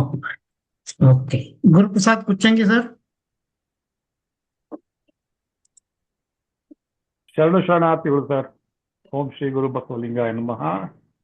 ಎಲ್ಲರಿಗೂ ಶರಣಾರ್ಥಿಗಳು. ಇಂದು ವ್ಯಕ್ತಿತ್ವ ವಿಕಸನದ ಬಗ್ಗೆ ನಮ್ಮ ಸುಜಾತಾ ಮೇಡಮ್ ಅವರು ತುಂಬಾ ಅದ್ಭುತವಾಗಿ ಮತ್ತು ಮಾರ್ಮಿಕವಾಗಿ ತಿಳಿಸ್ಕೊಟ್ಟಿದ್ದಾರೆ. ಪ್ರತಿ ಸಲನೂ ವ್ಯಕ್ತಿತ್ವ ವಿಕಸನದ ಬಗ್ಗೆ ನಾವು ಮಾತಾಡ್ತಾ ಇರುವಾಗ ಅಥವಾ ನಾವು ಕೇಳುವಾಗ ಅಥವಾ ಅನುಭವಿಸುವಾಗ ಒಂದೇ ಬೇರೆ ಬೇರೆ ಬೇರೆ ತರಹದ ಒಂದು ಅವರದೇ ಆದ ಧಾಟಿಯಲ್ಲಿ ಕೂಡ ಬರ್ತಾ ಇದೆ. ಸೊ ಇವತ್ತು ಕೂಡ ತುಂಬಾ ಚೆನ್ನಾಗಿ ಬಂದಿದೆ. ಹಾಗೆ ಅವರು 4 ವಿಧಗಳನ್ನು ಇಟ್ಕೊಂಡು ಮಾಡಿದ್ರು ಅವರು. ಅದು ಒಂದು ಈ ಸ್ಟ್ರೆಂತ್, ವೀಕ್ನೆಸ್, ಆಪರ್ಚುನಿಟಿ ಮತ್ತು ಚಾಲೆಂಜಸ್ ಬಗ್ಗೆ. ಸೊ ಇದ್ರ ಬಗ್ಗೆನೂ ಅವರು ಒಂದೊಂದು ವಚನಗಳನ್ನು ಕೊಟ್ಟು ಹೇಳುವ ಮೂಲಕ ಅದರ ವ್ಯಕ್ತಿತ್ವ ವಿಕಸನವನ್ನು ಆಗ್ತಿದೆ. ಇಲ್ಲಿ ವ್ಯಕ್ತಿತ್ವ ವಿಕಸನದಲ್ಲಿ ನನ್ನದೇ ಆದ ಒಂದು ಕೆಲವು ಉತ್ತರಗಳನ್ನು ಹೇಳಲಿಕ್ಕೆ ಇಚ್ಛೆ ಪಡ್ತಾ ಇದ್ದೇನೆ ಒಂದು 2 ನಿಮಿಷದಲ್ಲಿ. ವಚನಗಳು ವ್ಯಕ್ತಿತ್ವ ವಿಕಸನಕ್ಕೆ ಒಂಥರ ಅತ್ಯುತ್ತಮ ಸೂತ್ರಗಳಾಗಿದ್ದು, ಇದು ಎಲ್ಲ ಹೇಳಿರೋದೇ ಪ್ರಾಮಾಣಿಕತೆ, ನಿಷ್ಠೆ, ದಾನ, ತ್ಯಾಗ, ಸತ್ಯ, ಅಹಿಂಸೆ ಮುಂತಾದ ಮೌಲ್ಯಗಳನ್ನು ಬೋಧಿಸುತ್ತವೆ ಅಂತ ನಾವು ಕೇಳಿದ್ದೀವಿ. ಬಸವಣ್ಣನವರ ಕಾಯಕವೇ ಕೈಲಾಸ ಎಂಬ ತತ್ವವು ಕೆಲಸದಲ್ಲಿ ಶ್ರದ್ಧೆ ಮತ್ತು ಆತ್ಮತೃಪ್ತಿಯನ್ನು ಕಲಿಸುತ್ತವೆ ಎಂದು ನಾವು ನೋಡಿದ್ದೀವಿ. ಆದರೆ 1000 ಸಜ್ಜನರ ಸಂಘ ಲೇಸು ಎಂಬುದು ಜ್ಞಾನಿಗಳ ಮತ್ತು ಸಜ್ಜನರ ಸಂಘದ ಮಹತ್ವವನ್ನು ಒತ್ತಿ ಹೇಳುತ್ತದೆ. ವಚನಗಳನ್ನು ಅನುಸರಿಸುವ ಮೂಲಕ ವ್ಯಕ್ತಿ ಒಬ್ಬ ಸಮಗ್ರವಾಗಿ ಬೆಳೆಯಲು ಸಾಧ್ಯ ಅಂದಾದರೂ ನಾನು ಭಾವಿಸುತ್ತೇನೆ. ಈ ವ್ಯಕ್ತಿತ್ವ ವಿಕಸನದಲ್ಲಿ ಕಾಯಕ ನಿಷ್ಠೆ ಬಗ್ಗೆ ನಾನು ಈಗಾಗಲೇ ಹೇಳಿದ್ದೇನೆ. ಕಾಯಕ ನಿಷ್ಠೆ ಮತ್ತು ಸಜ್ಜನ ಸಂಘ ಮತ್ತು ಆಧ್ಯಾತ್ಮಿಕ ಮತ್ತು ನೈತಿಕ ಮೌಲ್ಯಗಳಲ್ಲಿ ಈ ಸತ್ಯ, ಅಹಿಂಸೆ, ಪ್ರಾಮಾಣಿಕತೆ, ತ್ಯಾಗ, ಜ್ಞಾನ ಅದರಲ್ಲಿ ಕೂಡ ಒಬ್ಬ ವ್ಯಕ್ತಿಯನ್ನು ಬದುಕನ್ನು ಸುಂದರವಾಗಿ ಇಸುತ್ತದೆ ಅಂತಲೂ ನಾವು ನೋಡ್ತೀವಿ. ಹಾಗೆ ಈ ಸ್ವ ಅರಿವು ತಾವು ಕೂಡ ತಾನು ಅರಿವುದೇ ಜೀವನ ಅಂತ ಎಂಬುದನ್ನು ನಮಗೆ ತಿಳಿಸ್ಕೊಡ್ತದೆ. ಸೊ ಹಾಗಾಗಿ ಸಕಾರಾತ್ಮಕ ಮನೋಭಾವ ಮತ್ತೆ ಬೇಕಾದಷ್ಟು ಅಕ್ಕಮಹಾದೇವಿಯವರ ವಚನಗಳು, ಆಮೇಲೆ ಮೇಡಮ್ ಹೇಳಿದಾಗೆ ಅನೈತಿಕತೆಯಿಂದ ನೈತಿಕತೆಗಳು ಹೇಳಬೇಕಾದ್ರೆ ಈ ಕಳಬೇಡ ಕೊಲಬೇಡ ಎಂಬ ಈ ವಚನವನ್ನು ಪ್ರತಿಯೊಬ್ಬರು ಹೇಳ್ತಾರೆ. ಆಮೇಲೆ ಮತ್ತೊಂದು ಅವರು ನೋ ದೈಸೆಲ್ಫ್ ಅಂತಲೂ ಹೇಳಿದ್ರು, ಜ್ಞಾನದ ಬಲದಿಂದ ಅಜ್ಞಾನದ ಕಡೆಗೆ ನೋಡುವಂತ. ಆಮೇಲೆ ನಮ್ಮ ಅರಿವು ಅಕ್ಕಮಹಾದೇವಿ ಕೂಡ ಯಾತೆಗೆ ಬೆರೆಯಬೇಕು ಅನ್ನೋದನ್ನು ಕೂಡ ಅವರು ತುಂಬಾ ಚೆನ್ನಾಗಿ ಅವರ ವಚನಗಳಲ್ಲಿ ಕೂಡ ಹೇಳಿದ್ದಾರೆ. ಹಂಗಾಗಿ ಇವತ್ತು ವಚನ ಮಂದಾರದಲ್ಲಿ ತುಂಬಾ ಒಳ್ಳೆ ಅದ್ಭುತವಾದ ಒಂದು ವ್ಯಕ್ತಿತ್ವ ವಿಕಸನದ ಬಗ್ಗೆ ಆನ್ಲೈನ್ ಕಾರ್ಯಕ್ರಮ ನೀಡಿದ್ದು ಬಹಳ ಸಂತೋಷವಾಯಿತು. ವಿಜಯ್ ಕುಮಾರ್ ಸಾರ್ ಅವರಿಗೆ ಧನ್ಯವಾದಗಳು ಮತ್ತು ಸುಜಾತಾ ಮೇಡಮ್ ಅವರಿಗೆ ಅಭಿನಂದನೆಗಳು ಮತ್ತು ಧನ್ಯವಾದಗಳು ಅವಕಾಶಕ್ಕಾಗಿ. Thank you very much. Thank you. ನಮ್ಮ ಗುರುಪ್ರಸಾದ್ ಕುಚ್ಚಂಗಿ ಅವರು ನಿವೃತ್ತ ಬ್ಯಾಂಕ್ ಉದ್ಯೋಗಿಗಳು. ಅವರಿಗೆ ಬಹಳಷ್ಟು ವ್ಯಕ್ತಿತ್ವ ವಿಕಸನದ ಕಾರ್ಯಾಗಾರಗಳನ್ನ ಬ್ಯಾಂಕ್ಗಳಲ್ಲಿ ಮಾಡಿರ್ತಾರೆ. ಹಾಗಾಗಿ ಅವರು ಕೂಡ ವ್ಯಕ್ತಿತ್ವ ವಿಕಸನದ ಬಗ್ಗೆ ಬಹಳಷ್ಟು ತಿಳ್ಕೊಂಡಿದ್ದಾರೆ. Yes sir, you are rightly said. Tell me who are your friends, I will tell you character ಅಂತ. This is what today's talk is about. ವ್ಯಕ್ತಿತ್ವ ವಿಕಸನ ಬಹಳ ಅದ್ಭುತವಾದಂತ ಒಂದು ಚಿಂತನೆಯನ್ನ ನೀಡಿದ್ರಿ. ಸಾರ ಸಜ್ಜನರ ಸಂಘ ಲೇಸು ಅಂತಕ್ಕಂಥ ಮಾತು, ನಮ್ಮ ಜೊತೆಗೆ ಯಾರು ಇರ್ತಾರೆ ಅವ್ರ ಮೇಲೆ ನಮ್ಮ ಕ್ಯಾರೆಕ್ಟರ್ ನಿಗದಿಯಾಗಿರ್ತದೆ ಅಂತಕ್ಕಂಥ ಮಾತು ಬಹಳ ಅದ್ಭುತವಾದಂತ ಮಾತು. Thank you sir, thank you very much. Doctor Vijayalakshmi Putti ಅವರು ಜಾಯ್ನ್ ಆಗಿದ್ದಾರೆ, ಮಾತಾಡ್ಬೋದಾ ಮೇಡಮ್? ಸರ್ ನಮಸ್ತೆ. ಯಾ, ಕೇಳ್ತಾ ಇದ್ದೀರಿ? Yes yes absolutely loud and clear. ಎಲ್ಲರಿಗೂ ಶರಣಾರ್ಥಿಗಳು. ನಾನು ಡಾಕ್ಟರ್ ವಿಜಯಲಕ್ಷ್ಮಿ ಪುಟ್ಟಿ ಬೆಳಗಾವಿಯಿಂದ ಮಾತಾಡ್ತಾ ಇದ್ದೀನಿ. ಇಷ್ಟೊತ್ತಿನವರೆಗೆ ಮೇಡಮ್ ಅವರು ಉಪನ್ಯಾಸವನ್ನ ಕೇಳಿದೆ. ಹಾಗೇನೆ ಅಲ್ಲಿ ಕಾರ್ಯಕ್ರಮದಲ್ಲಿ ಇದ್ದಂತಹ ಎಲ್ಲ ಶರಣೆಯರ ಅಭಿಪ್ರಾಯಗಳನ್ನ ಕೂಡ ಕೇಳಿದೆ. ತುಂಬಾ ಖುಷಿ ಆಯ್ತು. ವ್ಯಕ್ತಿತ್ವ ವಿಕಸನ ಅಂತ ಬಂದಾಗ ಎಲ್ಲೋ ಒಂದ್ ಕಡೆ ಯಾವುದೇ ಒಂದೇ ಒಂದು ಅಂಶದಿಂದ ನಮ್ಮ ವ್ಯಕ್ತಿತ್ವ ಅಥವಾ ಯಾರದೇ ಆದಂತ ವ್ಯಕ್ತಿತ್ವ ವಿಕಸನ ಆಗುವುದಾಗ್ಲಿ, ಪ್ರಗತಿ ಹೊಂದೋದಾಗ್ಲಿ ಆಗುದಿಲ್ಲ. ಅದು ವಿಕಸನ ಆಗ್ಬೇಕು ಅಂತಂದ್ರೆ ಅನೇಕ ಅಂಶಗಳಿರ್ತಾವ, ಅನೇಕ ಪ್ರಭಾವಗಳು ವ್ಯಕ್ತಿತ್ವದ ಮೇಲೆ ಬೀಳ್ತಾವ. ಬಹುಶಃ ನಮ್ಮ ಪರಿಸರ ಆಗಿರಬಹುದು, ನಮ್ಮ ಧರ್ಮ ಆಗಿರ್ಬೋದು, ನಮ್ಮ ಜಾತಿ ಆಗಿರಬಹುದು, ಅಥವಾ ನಮ್ಮ ಸುತ್ತಮುತ್ತಲಿನ ಸಮಾಜ ಆಗಿರ್ಬೋದು, ಅಥವಾ ನಾವು ಓದ್ತಾ ಇರುವಂತ ಒಂದು ಸಾಹಿತ್ಯ ಆಗಿರ್ಬೋದು. ಹೀಗೆ ಅನೇಕ ಅಂಶಗಳು ಕೂಡಿ ಒಬ್ಬ ವ್ಯಕ್ತಿಯ ವ್ಯಕ್ತಿತ್ವವನ್ನ ಕಟ್ಟುವಂತಹ ಒಂದು ಕೆಲಸ ಆಗ್ತಾ ಇರುವಂತದ್ದು. ಆ ನಿಟ್ಟಿನೊಳಗೆ 12ನೇ ಶತಮಾನದ ಈ ಶರಣ ಸಾಹಿತ್ಯವನ್ನ ಕುರಿತಾಗಿ ಅನೇಕ ಉಪನ್ಯಾಸಗಳು ಈ ವೇದಿಕೆ ಮೇಲೆ ಜರುಗಿದಾವೆ. ಕೆಲವೊಂದು ಉಪನ್ಯಾಸಕ್ಕೆ ನಾನು ಕೂಡ ಬಂದಿದ್ದೆ. ಈ ಶರಣ ಸಾಹಿತ್ಯ ಎನ್ನುವಂಥದ್ದು ನಮ್ಮೆಲ್ಲರ ಒಂದು ವ್ಯಕ್ತಿತ್ವವನ್ನ ಕಟ್ಟಿಕೊಡುವಂತ ನಿಟ್ಟಿನೊಳಗೆ ಹೇಗೆ ಸಹಕಾರಿ ಆಗ್ಬಲ್ಲದು ಅನ್ನೋದನ್ನ ಬಹಳ ಚಂದ ಮೇಡಮ್ ಅವರು ಹೇಳಿದ್ರು. ಅನೇಕರು ಕೂಡ ಅಭಿಪ್ರಾಯವನ್ನ ಪಟ್ರಿ. ಒಂದ್ ಕಡೆ ಹೇಳ್ತಾರೆ, ಅರಿಯದವರೊಡನೆ ಸಂಗವ ಮಾಡಿದರೆ ಕಲ್ಲ ಹೊಡೆದು ಕಿಡಿಯ ತೆಗೆದುಕೊಂಬಂತೆ, ಬಲ್ಲವರೊಡನೆ ಸಂಗವ ಮಾಡಿದರೆ ಮೊಸರ ಕಡೆದು ಬೆಣ್ಣೆ ತೆಗೆದುಕೊಂಬಂತೆ, ಚನ್ನಮಲ್ಲಿಕಾರ್ಜುನ ನಿಮ್ಮ ಶರಣರ ಸಂಗವ ಮಾಡಿದರೆ ಕರ್ಪೂರದ ಗಿರಿಯ ಉರಿಯ ಕೊಂಬಂತೆ ಅಂತ ಹೇಳಿ ಅಕ್ಕ ಮಹಾದೇವಿ ಬಹಳ ಚಂದ ಒಂದು ವಚನದಾಗ ಹೇಳ್ತಾರೆ. ಈ ಅರಿಯಾದವರೊಡನೆ ಸಮಾಜಘಾತಕರು, ದ್ರೋಹಿಗಳು, ದುಷ್ಟರು, ವಂಚಕರು, ಈಗ ಅನೇಕ ಎಲ್ಲ ನೆಗೆಟಿವ್ ಏನ್ ಆಸ್ಪೆಕ್ಟ್ಸ್ ಅದಾವ ಅವೆಲ್ಲರೂ ಅಂತ ಅನ್ಕೊಳ್ರಿ. ಅಂಥವ್ರೊಳಗೆ ಸಂಘ ಮಾಡಿದ್ವಿ ಅಂತಂದ್ರೆ ಬಹುಶಃ ನಮ್ಮ ಜೀವನ ಕೂಡ ಅದು ಗಂಡಾಂತರಕ್ಕೆ ಸಿಲುಕಿಕೊಳ್ತೈತಿ. ಅಂದ್ರೆ ಕಲ್ಲ ಹೊಡೆದು ಉರಿಯ ತೆಗೆದುಕೊಂಬಂತೆ ಅಂತ ಹೇಳ್ತಾರ ಅವ್ರು. ಉರಿ ಕೆಲ್ಸ ಏನ್ರಿ ಅಂತಂದ್ರೆ ಸುಡುವಂಥದ್ದು, ಅದು ನಾಶ ಮಾಡ್ತತಿ, ಸುಟ್ಟೆಲ್ಲಾನು ಕರಕಲು ಮಾಡುವಂಥದ್ದು. ಅರಿಯದವರುಡು ಬಲ್ಲವರೊಡನೆ ಸಂಗವ ಮಾಡಿದರೆ, ನೋಡ್ರಿ, ಮೊಸರ ಕಡೆದು ಬೆಣ್ಣೆ ತೆಗೆದುಕೊಂಬಂತೆ. ಬಲ್ಲವರು ಅಂದ್ರೆ ಯಾರು ಅಂತ ನೋಡಿದಾಗ ಬುದ್ಧಿವಂತರು, ಓದಿಕೊಂಡಂಥವ್ರು, ದಾರ್ಶನಿಕರು, ಶರಣರು, ಗುರುಗಳು, ಸಮಾಜಮುಖಿಯಾಗಿ ಬಾಳುವಂಥವ್ರು, ಸಮಾಜಕ್ಕೆ ಏನಾದ್ರೂ ಒಂದು ಯಾವ್ದಾರ ಒಂದು ರೂಪದಾಗ ಒಳ್ಳೇದನ್ನ ಮಾಡುವಂಥದ್ದು. ನಮಗ ಒಳ್ಳೇದ್ ಮಾಡಕ್ ಆಗ್ಲಿಲ್ಲ ಅಂತಂದ್ರು ಕೆಟ್ಟದರ ಮಾಡೋದ್ ಬೇಡ ಅಂತ ಹೇಳಿ ಬದುಕುವಂಥವರು. ಇಂಥವ್ರು ಅರಿತವರೊಡನೆ ಸಂಗವ ಮಾಡಿದರೆ. ಬೆಣ್ಣೆ, ಮೊಸರನ್ನ ಕಡೆದು ಬೆಣ್ಣೆ ಮಾಡ್ತೀರಿ, ಬೆಣ್ಣೆಯನ್ನ ಕಡೆದು ತುಪ್ಪ ಮಾಡ್ತೀರಿ. ಬಹಳಷ್ಟು ಈ ಹಾಲು ಎನ್ನುವಂತಹದ್ದು ಅನೇಕ ರೂಪಗಳನ್ನ ಪಡೆದು ಸಂಸ್ಕಾರಗೊಂಡು ಕೊನೆಗೆ ಬೆಣ್ಣೆ ತುಪ್ಪವಾಗಿ ಪರಿವರ್ತನೆಗೊಳ್ಳುತ್ತೆ. ಸೊ ಹಾಗೇನೆ ಈ ಒಂದು ಅರಿತವರ ಸಂಘ ಹೆಂಗಪ್ಪ ಅಂತಂದ್ರ ಅದು ನಮ್ಮ ಮನಸ್ಸನ್ನ ತಿದ್ದುತ್ತೆ, ಮನಸ್ಸನ್ನ ಸಂಸ್ಕರಿಸುತ್ತೆ, ನಮ್ಮ ಬದುಕನ್ನ ಹಸನಾಗಿಡುವಂತಹ ನಿಟ್ಟಿನೊಳಗ ಅದು ಸಹಕಾರಿ ಆಗ್ತತಿ ಅಂತ ನನಗನಿಸ್ತು. ಎಷ್ಟೋ ಸಲ ಕಾಲೇಜ್ ಒಳಗೆ ಬಹಳ ಬ್ಯುಸಿ ಇರ್ತೀನಿ ನಾನು. ಅನೇಕ ಬಾರಿ ಇಲ್ಲಿ ಕಾರ್ಯಕ್ರಮದೊಳಗೆ ಬಂದು ಸುಮ್ಮನೆ ಅರಿತವರು ನೀವೇನೇನು ಮಾತಾಡ್ತೀರಿ, ನಿಮ್ಮ ಮಾತುಗಳನ್ನ ಕೇಳ್ಕೋತ ಹೋದಾಗ ಎಷ್ಟೋ ಮನ್ಸಿಗೆ ಆರಾಮ್ ಅನಿಸ್ತತ್ರಿ. ಸೊ ಹಾಗಾಗಿ ಅಕ್ಕ ಮಹಾದೇವಿ ಈ ವಿಷಯವನ್ನ ಅವತ್ತೇ ಕಂಡುಕೊಂಡಿದ್ಲು, ಬಲ್ಲವರೊಡನೆ ಸಂಗವ ಮಾಡಿದರೆ ಅಂತ ಹೇಳಿ. ಸೊ ಇವತ್ತಿನ ಕಾರ್ಯಕ್ರಮ ತುಂಬಾ ಚೆನ್ನಾಗೇ ಆಗಿತ್ತು. ಸಮಾಜವನ್ನ ಕಟ್ಟುವಂತ ನಿಟ್ಟಿನೊಳಗ ಅವರೆಲ್ಲ ಬಹಳಷ್ಟು ಕ್ರಾಂತಿಯನ್ನ ಮಾಡಿದ್ರು, ಬಹಳಷ್ಟು ಹೋರಾಟವನ್ನ ಮಾಡಿದ್ರು, ಸಮಾಜಮುಖಿಯಾಗಿ ದುಡಿದ್ರು.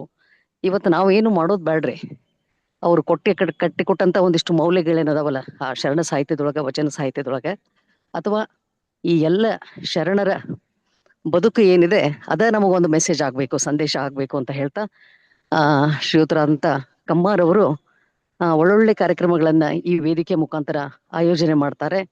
ಹಾಗೇನೆ ಬಲ್ಲವರೊಡನೆ ನಮಗ ಸಂವಾದವನ್ನ ಏರ್ಪಡಿಸ್ತಾರ. ಇದು ಖುಷಿಯ ವಿಚಾರ. ಕಾರ್ಯಕ್ರಮಗಳು ಇದೇ ರೀತಿ ಸಾಂಗವಾಗಿ ನೆರವೇರ್ಲಿ. ನಾವೆಲ್ಲರೂ ನಮ್ಮ ವ್ಯಕ್ತಿತ್ವವನ್ನ ಈ ರೀತಿ ವಿಕಸನ ಮಾಡ್ಕೊಳ್ಳೋಣ.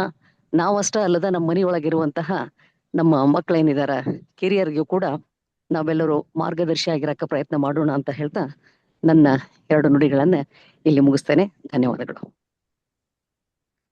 Thank you madam. ವ್ಯಕ್ತಿತ್ವ ವಿಕಸನಕ್ಕೆ ಅಥವಾ ಸಮಗ್ರ ವಿಕಸನಕ್ಕೆ ಹಲವಾರು ಸಂಗತಿಗಳು ಕಾರಣ ಆಗ್ತವೆ ಅನ್ನೋದನ್ನ ತಾವು ಹೇಳಿದ್ರಿ. ತಮ್ಮ ಕೂಡ ಧನ್ಯವಾದಗಳನ್ನು ಹೇಳ್ತಾ ಕೊನೆಯದಾಗಿ ನಮ್ಮ ಕಾರ್ಯಕ್ರಮದ ಬೆನ್ನೆಲುಬಾದಂತ ಡಾಕ್ಟರ್ ನೀಲಾಂಬಿಕಾ ಪೊಲೀಸ್ ಪಾಟೀಲ್ ಅವರು ಮಾತನಾಡ್ಬೇಕು. ಅಕ್ಕ ಅವ್ರೆ, ನೀಲಾಂಬಿಕಾ ಪೊಲೀಸ್ ಪಾಟೀಲ್ ಅಕ್ಕ.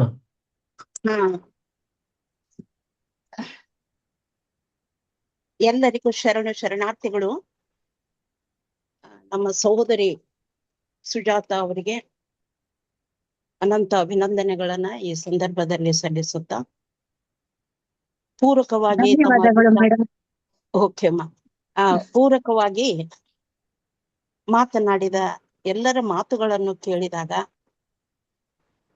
ನಾವು ಮಾತಾಡುವ ಅವಶ್ಯಕತೆ ಇವತ್ತಿರ್ಲಿಲ್ಲೇನೋ ಅಂತ ಅನ್ಸುತ್ತೆ. ಆದ್ರೂ ಕೂಡ ಈಗಾಗ್ಲೇ ವಿಜಯಲಕ್ಷ್ಮಿ ಮೇಡಮ್ ಅವ್ರು ಹೇಳಿದಂತೆ ಬಲ್ಲವರೊಡನೆ ಯಾವಾಗ್ಲೂ ಜಗಳ ಆಡ್ಬೇಕು ಅಂತ ಹೇಳಿ. ಹಿಂದಿಯಲ್ಲಿ ಒಂದು ಗಾದೆ ಮಾತಿದೆ,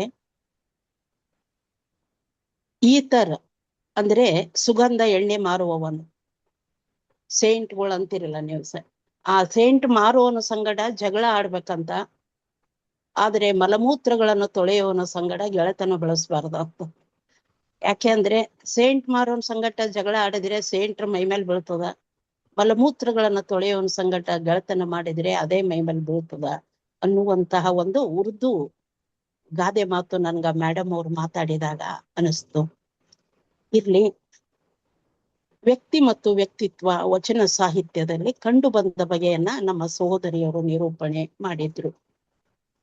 ಅಕ್ಕ ಮಹಾದೇವಿಯವರ ವಚನವನ್ನೇ ನಾವು ಇಟ್ಕೊಂಡಾಗ ಲಕ್ಷದ ಮೇಲೆ 96,000 ಜೀವರಾಶಿಗಳಿರುವ ಈ ವಿಶ್ವದಲ್ಲಿ ಮನುಷ್ಯ ಮಾತ್ರ ಸೋಷಿಯಲ್ ಎನಿಮಲ್ ಅನ್ಸ್ಕೊಂಡ, ರ್ಯಾಷನಲ್ ಎನಿಮಲ್ ಎನ್ಸ್ಕೊಂಡ. ಯಾಕೆ ಎನಿಸ್ಕೊಂಡ? ಈ ಪಂಚೇಂದ್ರಿಯಗಳು ಪಶು ಪಕ್ಷಿ ಪ್ರಾಣಿಗಳ ಆದಿಯಾಗಿ ಎಲ್ಲರಿಗಿವೆ. ಕಣ್ಣು, ಮೂಗು, ಬಾಯಿ, ಈ ಮೈಥುನ ಕ್ರಿಯೆ, ಹಸಿವು, ನೀರಡಿಕೆ ಎಲ್ಲರಿಗೂ ಇದಾವೆ, ಮನುಷ್ಯನಿಗೂ ಇದಾವೆ. ಆದ್ರೆ ಅವುಗಳಿಗೆ ಮಾತ್ರ social animal or rational animal ಅಂತ ಕರೀಲಿಲ್ಲ. ಕೇವಲ ಈ ಪ್ರಾಣಿಗೆ, ಈ ಮನುಷ್ಯಗೂ ಕೂಡ, ಮನುಷ್ಯನ ಒಂದು ಪ್ರಾಣಿನೇ, ಆದ್ರೆ ಈ ಮನುಷ್ಯನಿಗೆ ಮಾತ್ರ ವ್ಯಕ್ತಿ ಅಂತ ಯಾಕೆ ಕರೆದ್ರು ಅಂದ್ರೆ ಅವನೊಳಗೊಂದು ವ್ಯಕ್ತಿತ್ವ ಇದ್ದಿದ್ದಕ್ಕಾಗಿ ಅವನಿಗೆ ಏನಂತ ಕರೀತಾರೆ? ಮನುಷ್ಯ ಅಂತ ಕರೀತಾರೆ. ಬಸವಣ್ಣನವರು ಸ್ಪಷ್ಟವಾಗಿ ಸಾರಿದ್ರು, ಕಾಗೆಯೊಂದಗಳು ಕಂಡರೆ ಕೂಗಿ ಕರೆಯುವುದು ತನ್ನ ಬಳಗವನ್ನೆಲ್ಲ, ಕೋಳಿ ಒಂದು ಕುಟುಕ ಕಂಡರೆ ಕೂಗಿ ಕರೆಯುವುದು ತನ್ನ ಕುಲವನ್ನೆಲ್ಲ. ಒಂದು ವೇಳೆ ಮನುಷ್ಯನಾಗಿ ಭಕ್ತಿ ಪಕ್ಷವಿಲ್ಲದಿದ್ದಡೆ ಆ ಕಾಗೆ ಕೋಳಿಗಿಂತ ಕರಕಷ್ಟನಾಗ್ತಾನೆ, ಎಚ್ಚರಿಕೆ ಕೊಟ್ಟಿದ್ದಾರೆ ಬಸವಣ್ಣನವರು. ಇಲ್ಲಿ ನಾವು ಕೂಡ ಒಂದು ಪ್ರಾಣಿನೇ, ಕಾಗೆ ಕೋಳಿನೇ ನಾವು ಕೂಡ. ಆದ್ರೆ ಕಾಗೆ ಕೋಳಿಯಲ್ಲಿ ಇರುವಂತಹ ಒಂದು ಸದ್ಗುಣ ನನ್ನೊಳಗಿರದೇ ಇದ್ರೆ ನಾನು ವ್ಯಕ್ತಿ ಅಲ್ಲ, ನಾನು ಮನುಷ್ಯನಲ್ಲ ಅನ್ನುವಂತಹ ಮಾತನ್ನ ಬಸವಣ್ಣನವರು ಸಾರಿದ್ದಾರೆ. ಸಹೋದರಿಯವರು ಹೇಳಿದ್ರು, ದೀಪ ಆರಿ ಹೋದ್ಮೇಲೆ ನಮ್ಗೆ ಅರು ಬಂತು ಅಂತ. ದೀಪ ಆರಿ ಹೋದ್ಮೇಲೆ ನಮ್ಗೆ ಅರು ಬಂತು ಅಂತ ಹೇಳಿ ನನಗನ್ಸುತ್ತೆ ದೀಪ ಆರಿಲ್ಲೇನೋ ಅಂತ ಅನಿಸುತ್ತೆ. ಯಾಕಂದ್ರೆ ಕಾಲ ಕಾಲಕ್ಕೆ ಎಣ್ಣೆಯನ್ನ ಹಾಕುವವರು ಇದ್ದಾರೆ, ಎಣ್ಣೆಯನ್ನು ಹಾಕುವವರು ಇದ್ದಾರೆ. ದೀಪ ಮಂದವಾಗಿ ಉರಿತಾ ಇದೆ. ಈಗ ತಾವೇ ಹೇಳಿದ್ರಲ್ಲ, ವಚನ ಮಂದಾರದವರು ಈ ಕಾರ್ಯ, ಇವರು ಕೂಡ ಒಂದಿಷ್ಟು ತಮ್ಮ ಎಣ್ಣೆಯನ್ನ ತಾವು ಹಾಕ್ತಾ ಇದ್ದಾರೆ.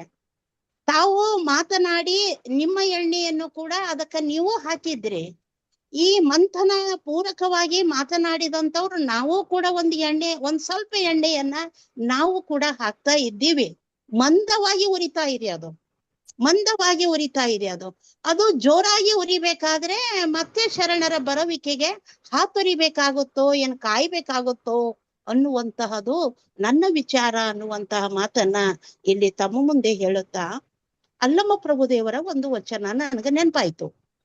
ಸತ್ಯವ ನುಡಿಯದ, ಸದಾಚಾರದಲ್ಲಿ ನಡೆಯದ, ಸದ್ಭಕ್ತಿಯ ಹಿಡಿಯದ, ನಿಜಮುಕ್ತಿ ಪಡೆಯದ, ಸತ್ಕ್ರಿಯ ಸಾರದ, ಸಮ್ಯಕ್ ಜ್ಞಾನ ಪಡೆಯದ, ಸುಡು ಸುಡು ಈ ವೇಷದ ಭಾಷೆಯ ನೋಡಿ ಗುಹೇಶ್ವರ ಲಿಂಗ ನಗುತ್ತಿದ್ದಾನ ನೋಡ ಚನ್ನಬಸವಣ್ಣ. ಇದು ಅವತ್ತಿಗೂ ಬಂತು, ಇವತ್ತಿಗೂ ಬಂತು, ಮುಂದೆ ಕೂಡ ಹೌದು. ಅಲ್ಲಿ ಏನಂತಾರ ನೋಡ್ರಿ, ಈ ವೇಷದ ಭಾಷೆ ನನ್ನನ್ನ ಅನ್ವಯಿಸೇ ನಾ ಈ ವಚನ ಅರ್ಥ ಮಾಡ್ಕೋಬೇಕಾಗುತ್ತೆ. ಇವತ್ತ ನನ್ನೊಳಗ ವ್ಯಕ್ತಿತ್ವ ವಿಕಸನಗೊಂಡಿದೆಯಾ ಹಾಗೆ ನೀವು ಮಾತಾಡುವಾಗಮ್ಮ ನಾನು ನನ್ನನ್ನೇ ಎದಕ್ಕಿಟ್ಟೆ ಅಂತಂದ್ರೆ ನಿಮ್ಮ ಮಾತಿಗೆ ಉದಾಹರಣೆಯನ್ನಾಗಿಟ್ಟುಕೊಂಡು ನಾನೀಗ ಮಾತಾಡ್ತಾ ಇದ್ದೇನೆ. ಯಾರನ್ನೂ ಬೈಯೋದು ಬೇಡಮ್ಮ, ಈಗ ಯಾರನ್ನು ಬೈಯೋದು ಬೇಡ. ನನ್ನನ್ನೇ ನಾನು ವ್ಯಕ್ತಿತ್ವ ಇಟ್ಕೊಂಡು ನಾನು MA ಮಾಡಿದೆ, ನಾನು PhD ಮಾಡಿದೆ, ನನ್ನ ಗೈಡ್ಶಿಪ್ ಇದೆ, ನನ್ನ ವಿದ್ಯಾರ್ಥಿಗಳು ಇಷ್ಟು ಬಂದ್ರು, ನಾನು ಇಷ್ಟು ಪುಸ್ತಕ ಬರೆದೆ, ನಾನು ಇಷ್ಟು ಭಾಷಣ ಮಾಡಿದೆ, ನಾ ಎಲ್ಲಾ ಮಾಡಿದೆ, ನನ್ನ ಕೈಯಿಂದ ಏನಾಗ್ಬೇಕು ನಾ ಎಲ್ಲ ಮಾಡಿದೆ. ಆದ್ರೆ ಇವೆಲ್ಲ ಬಹಿರಂಗದ ವ್ಯಕ್ತಿತ್ವಗಳಾದವೇ ಹೊರತು ಅಂತರಂಗದ ವ್ಯಕ್ತಿತ್ವ ಯಾಕೆ? Personality it self elite sir ಅವ್ರು ಹೇಳ್ಬೋದು, ALITY ಎಲೈಟ್ ಅನ್ನುವಂತಹ ಶಬ್ದ. Person, we are the person, not elite, ALITY. Because Alight ಅನ್ನುವಂತ ಶಬ್ದನೇ ಏನದ, ಅಲರ್ಟ್ ಅಂದ್ರೆ ಅಂತರಂಗವನ್ನ ಎಚ್ಚರಿಸ್ಬೇಕಾಗ್ಯದ. ಅಲ್ಲಮ್ಮ ಪ್ರಭುದೇವರು ಹೇಳಿದಂತೆ ಸತ್ಯವು ನನ್ನೊಳಗಿದೆಯಾ, ಸದಾಚಾರವು ನನ್ನೊಳಗಿದೆಯಾ, ಸತ್ಕ್ರಿಯೆ ನನ್ನೊಳಗಿದೆಯಾ, ಸಮ್ಯಜ್ಞಾನ ನಾನು ಪಡ್ಕೊಂಡಿದ್ದೇನಾ? ಅವರ ಹೇಳಿದ ಹಂಗೆ ಇದು ವೇಷದ ಭಾಷೆ ಆಗಿದೆಯೋ ನನ್ನ ಅಂಗ ಹೇಗೋ ಏನು ಅನ್ನುವಂತಹ ಮಾತನ್ನು ನಾನು ಹೇಳುವಾಗ ನೀವು ಹೇಳಿದಂತ ಮಾತು ನನ್ನನ್ನು ನಾನು ಅನ್ವಯಿಸ್ಕೊಂಡು ನಡಿಬೇಕಾಗಿದೆ. ನಮ್ಮ ಮಸ್ಕತ್ ಶಿವಪ್ರಕಾಶ್ ಆಗ್ಲಿ, ವಿಜಯಕುಮಾರ್ ಅಣ್ಣಾರ್ ಹೇಳಿದಂತೆ ಪರ್ಸನಾಲಿಟಿ ಡೆವಲಪ್ಮೆಂಟ್ ಅವರವರ ವಿಚಾರಕ್ಕೆ ತಕ್ಕಂತೆ ಅವರವರದೇ ಆದಂತ ರೀತಿಯಲ್ಲಿ ಅದು ಹೊರಹೊಮ್ಮುತ್ತದೆ. ಯಾಕೆ ಶರಣರು ಅವರು ಹಂಗೆ ಹೇಳಿದರು. ನನ್ನ ದೃಷ್ಟಿಯಲ್ಲಿ ಶರಣರು ಈ ವ್ಯಕ್ತಿತ್ವವನ್ನ ಸಮಾನತೆ, ಸ್ವಾತಂತ್ರ್ಯತೆ ಮತ್ತು ಸಮರಸತೆಯ ಮೂಲಕ ಅವರು ಬೆಳೆಸ್ಲಿಕ್ಕೆ ಪ್ರಯತ್ನ ಪಟ್ರು ಅನ್ನುವಂತಹ ಮಾತಿಲ್ಲಿ. ಯಾಕೆ ಬಸವಣ್ಣನಂತಹ ಒಬ್ಬ ಮೇಲ್ವರ್ಗದಲ್ಲಿ ಹುಟ್ಟಿದಂತಹ ಪುರುಷ, ಬಸವಣ್ಣನಂತಹ ಮೇಲ್ದರ್ಜೆಯ ಒಂದು ಅಧಿಕಾರ ಇರುವಂತಹ ಪುರುಷ, ಒಬ್ಬ ಸಮಗಾರ ಹರಳಯ್ಯನ ಮೇಲೆ, ಡೋಹರ ಕಕ್ಕಯ್ಯನ ಭುಜದ ಮೇಲೆ, ಅಂಬಿಗರ ಚೌಡಯ್ಯನವರ ಹೆಗಲಿನ ಮೇಲೆ, ಸತ್ಯಕ್ಕಳಂತ ತಾಯಿಯ ಪಾದಕ್ಕೆ ಶರಣಾರ್ಥಿ ಅಂದಾಗ ಅವರೊಳಗೆ ವ್ಯಕ್ತಿತ್ವ ತಾನಾಗಿನೇ ಮೊದಲು ಅರಳಿತು. ಬಸವಣ್ಣ ಮೇಲ್ವರ್ಗದಲ್ಲಿ ಹುಟ್ಟಿದಂತ ವ್ಯಕ್ತಿ. ಅವರೇ ಹೇಳ್ತಾರ ನೋಡ್ರಿ, ಶೆಟ್ಟಿ ಎಂಬೆನೆ ಶಿರಿಯಾಳನ, ಮಡಿವಾಳನೆಂಬೆನೆ ಮಾಚನಯನ, ಆನುವ ಹಾರುವನೆಂದರೆ ಕೂಡಲ ಸಂಗಮ ದೇವ ನಗುವನಯ್ಯ ಅಂತ ಮಂದಿಗೆ ಹೇಳ್ಬೇಕಾಯ್ತು ಬಸವಣ್ಣನವರು. ಅವರೊಳಗೆ ವ್ಯಕ್ತಿತ್ವ ಇರ್ಲಿಲ್ಲ ಅಂತಿಲ್ಲಮ್ಮ, ವ್ಯಕ್ತಿತ್ವ ಇತ್ತು. ಆದರೆ ಬಸವಣ್ಣನಂತಹ ಜ್ಯೋತಿ ಅಲ್ಲಿ ಮುಟ್ಟಲು ಅವೆಲ್ಲ ಏನಾದವು ವ್ಯಕ್ತಿತ್ವಗಳು, ಅವು ಕಲ್ಯಾಣದಲ್ಲಿ ಎತ್ತ ನೋಡಿದಡತ್ತ ಅವು ಹರಿಲಿಕ್ಕೆ ಕಾರಣೀಭೂಕರ್ತ ಆದು ಅನ್ನುವಂತ ಮಾತು. ಹೀಗಾಗಿ ಮೊಟ್ಟ ಮೊದಲಿಗೆ ಸಮಾನತೆಯ ತತ್ವದ ಮುಖಾಂತರ ಬಸವಣ್ಣನವರು ಪ್ರಯತ್ನ ಮಾಡಿದ್ದೇ ಎದಕ್ಕಾಗಿ ಅಂದ್ರ ಅವರೊಳಗಿರುವ ವ್ಯಕ್ತಿತ್ವವನ್ನ ಹೊರಗೆ ತರುವುದಕ್ಕಾಗಿ. ಸಂಘ ಎರಡು ಉಂಟು, ಒಂದು ಹಿಡಿ ಒಂದು ಬಿಡು. ಬಸವಣ್ಣನವರೇ ಹೇಳ್ತಾರೆ, ಸಾರ ಸಜ್ಜನರ ಸಂಘ ಲೇಸು ಕಂಡಯ್ಯ, ದೂರ ದುರ್ಜನರ ಸಂಘ ಭಂಗವಯ್ಯ.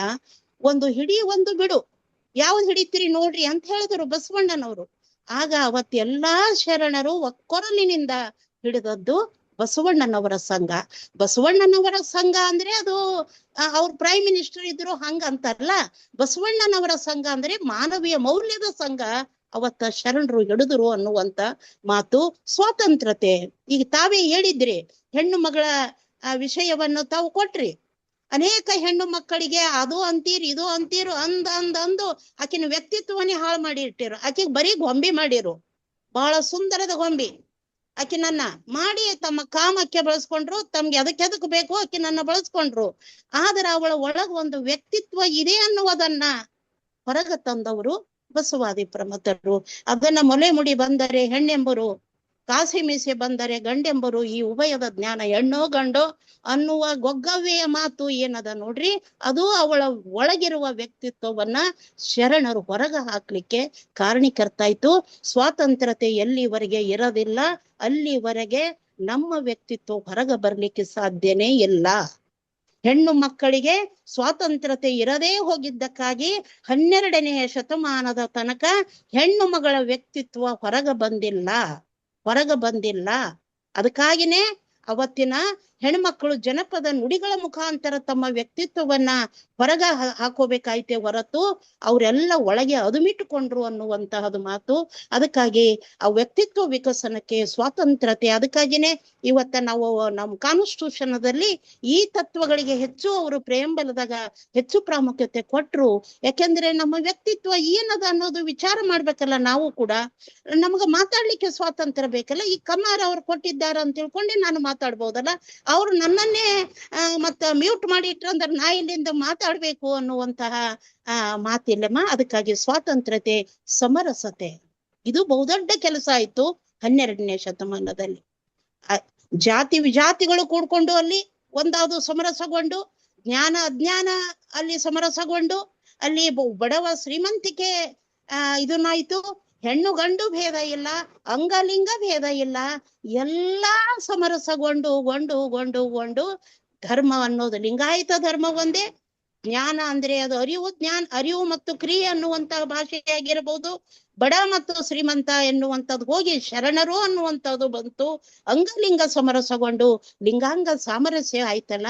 ಇದು ಬಸವಾದಿ ಶಿವಶರಣರು ಇದು ಪಥ 3 ಪಥಗಳ ಮುಖಾಂತರ ಅಂದು ಆ ಮೌಲ್ಯಗಳನ್ನ ಅವರು ಆ ವ್ಯಕ್ತಿತ್ವವನ್ನ ವಿಕಸನ ಮಾಡಿದ್ರು. ಅದಕ್ಕಾಗಿ ನನ್ನ ದೃಷ್ಟಿಯಲ್ಲಿ ನಾವು ಕೂಡ ಇವತ್ತ ಕೇವಲ ಡಿಗ್ರಿಯನ್ನ ಪಡೆದುಕೊಂಡು ಒಳ್ಳೆಯ ಬಟ್ಟೆಗಳನ್ನ ಹಾಕೊಂಡು ಕೇವಲ ಮಾತುಗಳನ್ನ ಆಡ್ಕೊತ ಹೊಂಟೇವಂದ್ರ ಅಂತರಂಗದ ವ್ಯಕ್ತಿತ್ವ ಅರಳಲಿಕ್ಕೆ ಸಾಧ್ಯನೇ ಇಲ್ಲ. ಮತ್ತ ಬಹಿರಂಗದ ವ್ಯಕ್ತಿತ್ವಕ್ಕೆ ಮತ್ತ ನಾವು ಆಧುನಿಕ ವಚನ ವೈದಿಕರು ಅನ್ಸ್ಕೋಬೇಕಾಯ್ತದೇನೋ ಅಂತ ನನ್ಗ ಅನಿಸ್ಲತ್ತದ ನೋಡ್ರಿ. ವಚನ ವೈದಿಕರು ಅನ್ನುವಂತಹ ಮಾತು ನಮ್ಗೆ ಎಲ್ಲಿ ಹತ್ತದೋ ಏನೋ. ಅದಕ್ಕಾಗಿ ಇವತ್ತ ಬಹಳ ಚೆನ್ನಾಗಿ ನಮ್ಮ ಕಮ್ಮಾರಣ್ಣ ಅವರಾಗ್ಲಿ ತಾವು ಆಗ್ಲಿ ಒಳ್ಳೆ ರೀತಿಯಿಂದ ವಿಚಾರ ಮಂಡನೆ ಮಾಡಿದ್ದಕ್ಕಾಗಿ ತಮಗೆಲ್ಲರಿಗೂ ಶರಣಾರ್ಥಿಗಳಮ್ಮ. ತುಂಬಾ ಅರ್ಥಪೂರ್ಣ ಮಾತುಗಳು ಮೇಡಮ್, ಧನ್ಯವಾದಗಳು. ತುಂಬಾ ಚೆನ್ನಾಗಿ ಮಾತಾಡಿದ್ರಿ. ನಮ್ಮ ನೀಲಾಂಬಿಕಾ ಅಕ್ಕ ಅವರು ಮಾತಾಡಿದ್ಮೇಲೆ it's clear cut road map ಅನ್ನ ನಮ್ಗೆ ಕಟ್ಕೊಡ್ತಾರೆ. ನಮ್ಮ ವಚನ ಮಂದಾರದ ಮಾರ್ಗದರ್ಶಕರು ಕೂಡ ಹೌದು. ಎಲ್ಲಕ್ಕಿಂತ ಹೆಚ್ಚಾಗಿ ವಚನ ಸಾಹಿತ್ಯವನ್ನ ಆತ್ಮ ಸಾಹಿತ್ಯವನ್ನಾಗಿ ಮಾಡಿಕೊಂಡಂತವ್ರು ಡಾಕ್ಟರ್ ನೀಲಾಂಬಿಕಾ ಪೊಲೀಸ್ ಭಟ್ರು. ಯಾಕಂದ್ರೆ ಅವ್ರು ಬೆಳೆದು ಬಂದ ಪರಿಸರನೇ ಅಂತ ಇದೆ. ಬಸವ ಕಲ್ಯಾಣದಲ್ಲಿ ಹುಟ್ಟಿದಾಗಿಂದ ವಚನಗಳನ್ನ ಕಿವಿ ಮೇಲೆ ಹಾಕ್ಕೊಂತ ಬಂದಂತ ನೀಲಾಂಬಿಕಾ ಪೊಲೀಸ್ ಪಾಟೀಲ್ ಅವರು ಒಂದು ಸುಂದರವಾದ ಅಭಿಪ್ರಾಯವನ್ನು ಮಂಡಿಸಿದ್ದಾರೆ. ಎಸ್, ಅವ್ರು ಹೇಳಿದ್ದು ಕರೆಕ್ಟ್. ಜಾನಪದ ಹಾಡುಗಳ ಮೂಲಕ ಸ್ತ್ರೀಯರು 12ನೇ ಶತಮಾನದವರೆಗೂ ಕಟ್ಟಿಕೊಟ್ಟದ್ದು ನಿಜ. ಇಂದಿಗೂ ಆ ಜಾನಪದ ಹಾಡುಗಳು ನಮ್ಮ ಅಂತರಂಗವನ್ನ ಅರಳಿಸ್ತವೆ, ಮುದಗೊಳಿಸ್ತವೆ ಅಂತ ಹೇಳ್ತಾ ಡಾಕ್ಟರ್ ನೀಲಾಂಬಿಕಾ ಪೊಲೀಸ್ ಪಾಟೀಲ್ ಅಕ್ಕ ಅವ್ರಿಗೆ ಶರಣಾರ್ಥಿಗಳನ್ನ ಅರ್ಪಿಸ್ತಾ ಇದ್ದೀವಿ. ಮುಂದಿನ ಕಾರ್ಯಕ್ರಮ ಯಾರು ಮಾತಾಡಲ್ಲ ಅಂದ್ರೆ ಶರಣ ಸಮರ್ಪಣೆಗೆ ಹೋಗ್ಬೋದಾ ಅಮರವಾಣಿಕ ಅವ್ರೆ? ಆಯ್ತ್ರಿ, ಶರಣ ಸಮರ್ಪಣೆ ಮಾಡೋಣ್ರಿ. ಮಾತಾಡೋರಿಲ್ಲ ಅಂದ್ರೆ ಮಾಡೋಣ ರೀ. Yes S.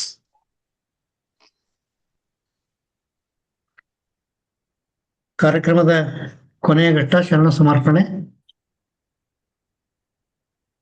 ನಮ್ಮ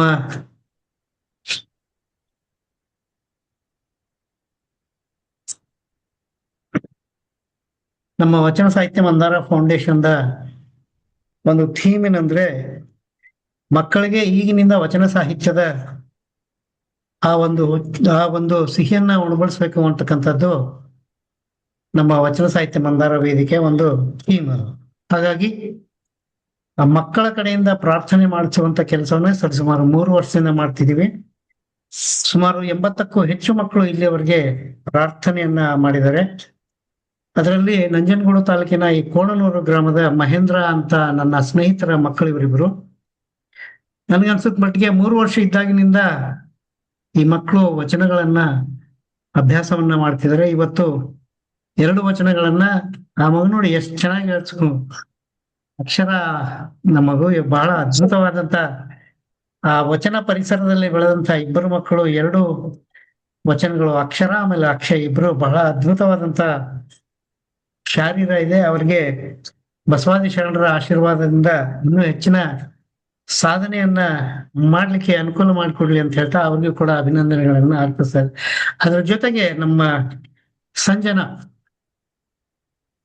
ಮುಂಡಗೋಡ್ ತಾಲೂಕಿನ ಸಂಜನಾ ಭಜಂತ್ರಿ ಅವರು, ಸಂಜನಾ ಕೊರ್ಗರ್ ಅವರು ಬಹಳ ಅದ್ಭುತವಾದಂತ ಒಂದು ಪ್ರತಿಭೆ. ಹಿಂದೂಸ್ತಾನಿ ಸಂಗೀತದ ನಮ್ಮ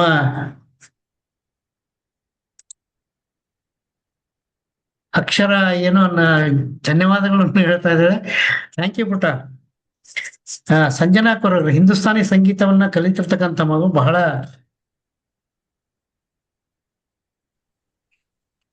ಸಂಜನಾ ಶರಣಾರ್ಥಿಗಳು.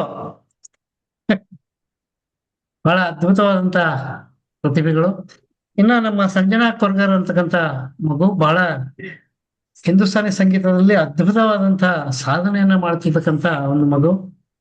ಈಗ ಅವಳಿಗೆ ಸುಮಾರು 10-12 ವರ್ಷ. ನಾನು ಹಿಂದೂಸ್ತಾನಿ ಸಂಗೀತ ಕಲಿಬೇಕಾದ್ರೆ ಸಂಗೀತ ಕಟ್ಟಿ ಅವ್ರ ಜೊತೆ, ರಾಜ್ಗುರು ಅವ್ರ ಜೊತೆ ನಾವು ಸಂಗೀತ ಕಲಿತಿರ್ಬೇಕಾದ್ರೆ ಅವಳು 9-10 ವರ್ಷ ಇದ್ಲು ಅನ್ಸುತ್ತೆ. ಮೊರಲೆಸ್ ಸೇಮ್ ಟೆಂಪರಮೆಂಟ್ ಅಲ್ಲಿ ಸಂಜನಾ ಕೂಡ ಇದ್ದಾಳೆ. ಮುಂದೆ ಅವಳ ಭವಿಷ್ಯವು ಕೂಡ ಉಜ್ವಲವಾಗಿ ಆಗ್ಲಿ ಅಂತ ಹೇಳ್ತಾ ಅವಳಿಗೂ ಕೂಡ ಧನ್ಯವಾದಗಳನ್ನು ಹೇಳ್ತಾರೆ. ಯಾಕೋ ಅವರ ಆಡಿಯೋ ಸಿಸ್ಟಮ್ ಹಲವಾರು ವಾರಗಳಿಂದ ನಾನು ಹೇಳ್ತಾ ಇದ್ದೀನಿ, ಆಡಿಯೋ ಸಿಸ್ಟಮ್ ಅನ್ನ ಇಂಪ್ರೂವ್ ಮಾಡ್ಬೇಕು. ಇಲ್ಲ ಒಂದು ಬ್ಲೂಟೂತ್ ಡಿವೈಸ್ ಅನ್ನ ತಂದು ಕಾಲರ್ ಮೈಕ್ ಹಾಕೊಂಡ್ರು ಕೂಡ ಅದು ಒಳ್ಳೆ ಕೆಲಸವನ್ನ ಮಾಡ್ತದೆ ಅಂತ ಹೇಳ್ತಾ ಧನ್ಯವಾದಗಳು ಪುಟ್ಟ, ತನ್ನ ಉತ್ತಮವಾದ ಒಂದು ಪ್ರಾರ್ಥನೆಗಾಗಿ.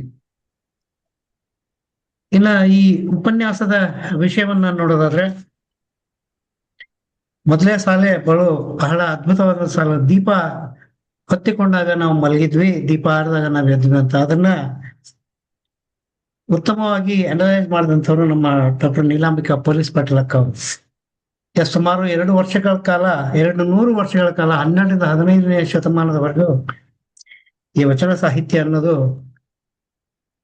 ತನ್ನ ಬೆಳಕನ್ನ ಕಳ್ಕೊಂಡಿದ್ದನ್ನ ನಾವು ಕಾಣಬಹುದು. ಆದ್ರೆ 15ನೇ ಶತಮಾನದಿಂದ ಈಚೆಗೆ ನಾವೆಲ್ಲ ಎಚ್ಚೆತ್ಕೊಂಡಿದ್ವಿ. ಎಲ್ಲರೂ ಕೂಡ ಸ್ವಲ್ಪ ಎಣ್ಣೆ ಹಾಕ್ತಾ ಅದನ್ನ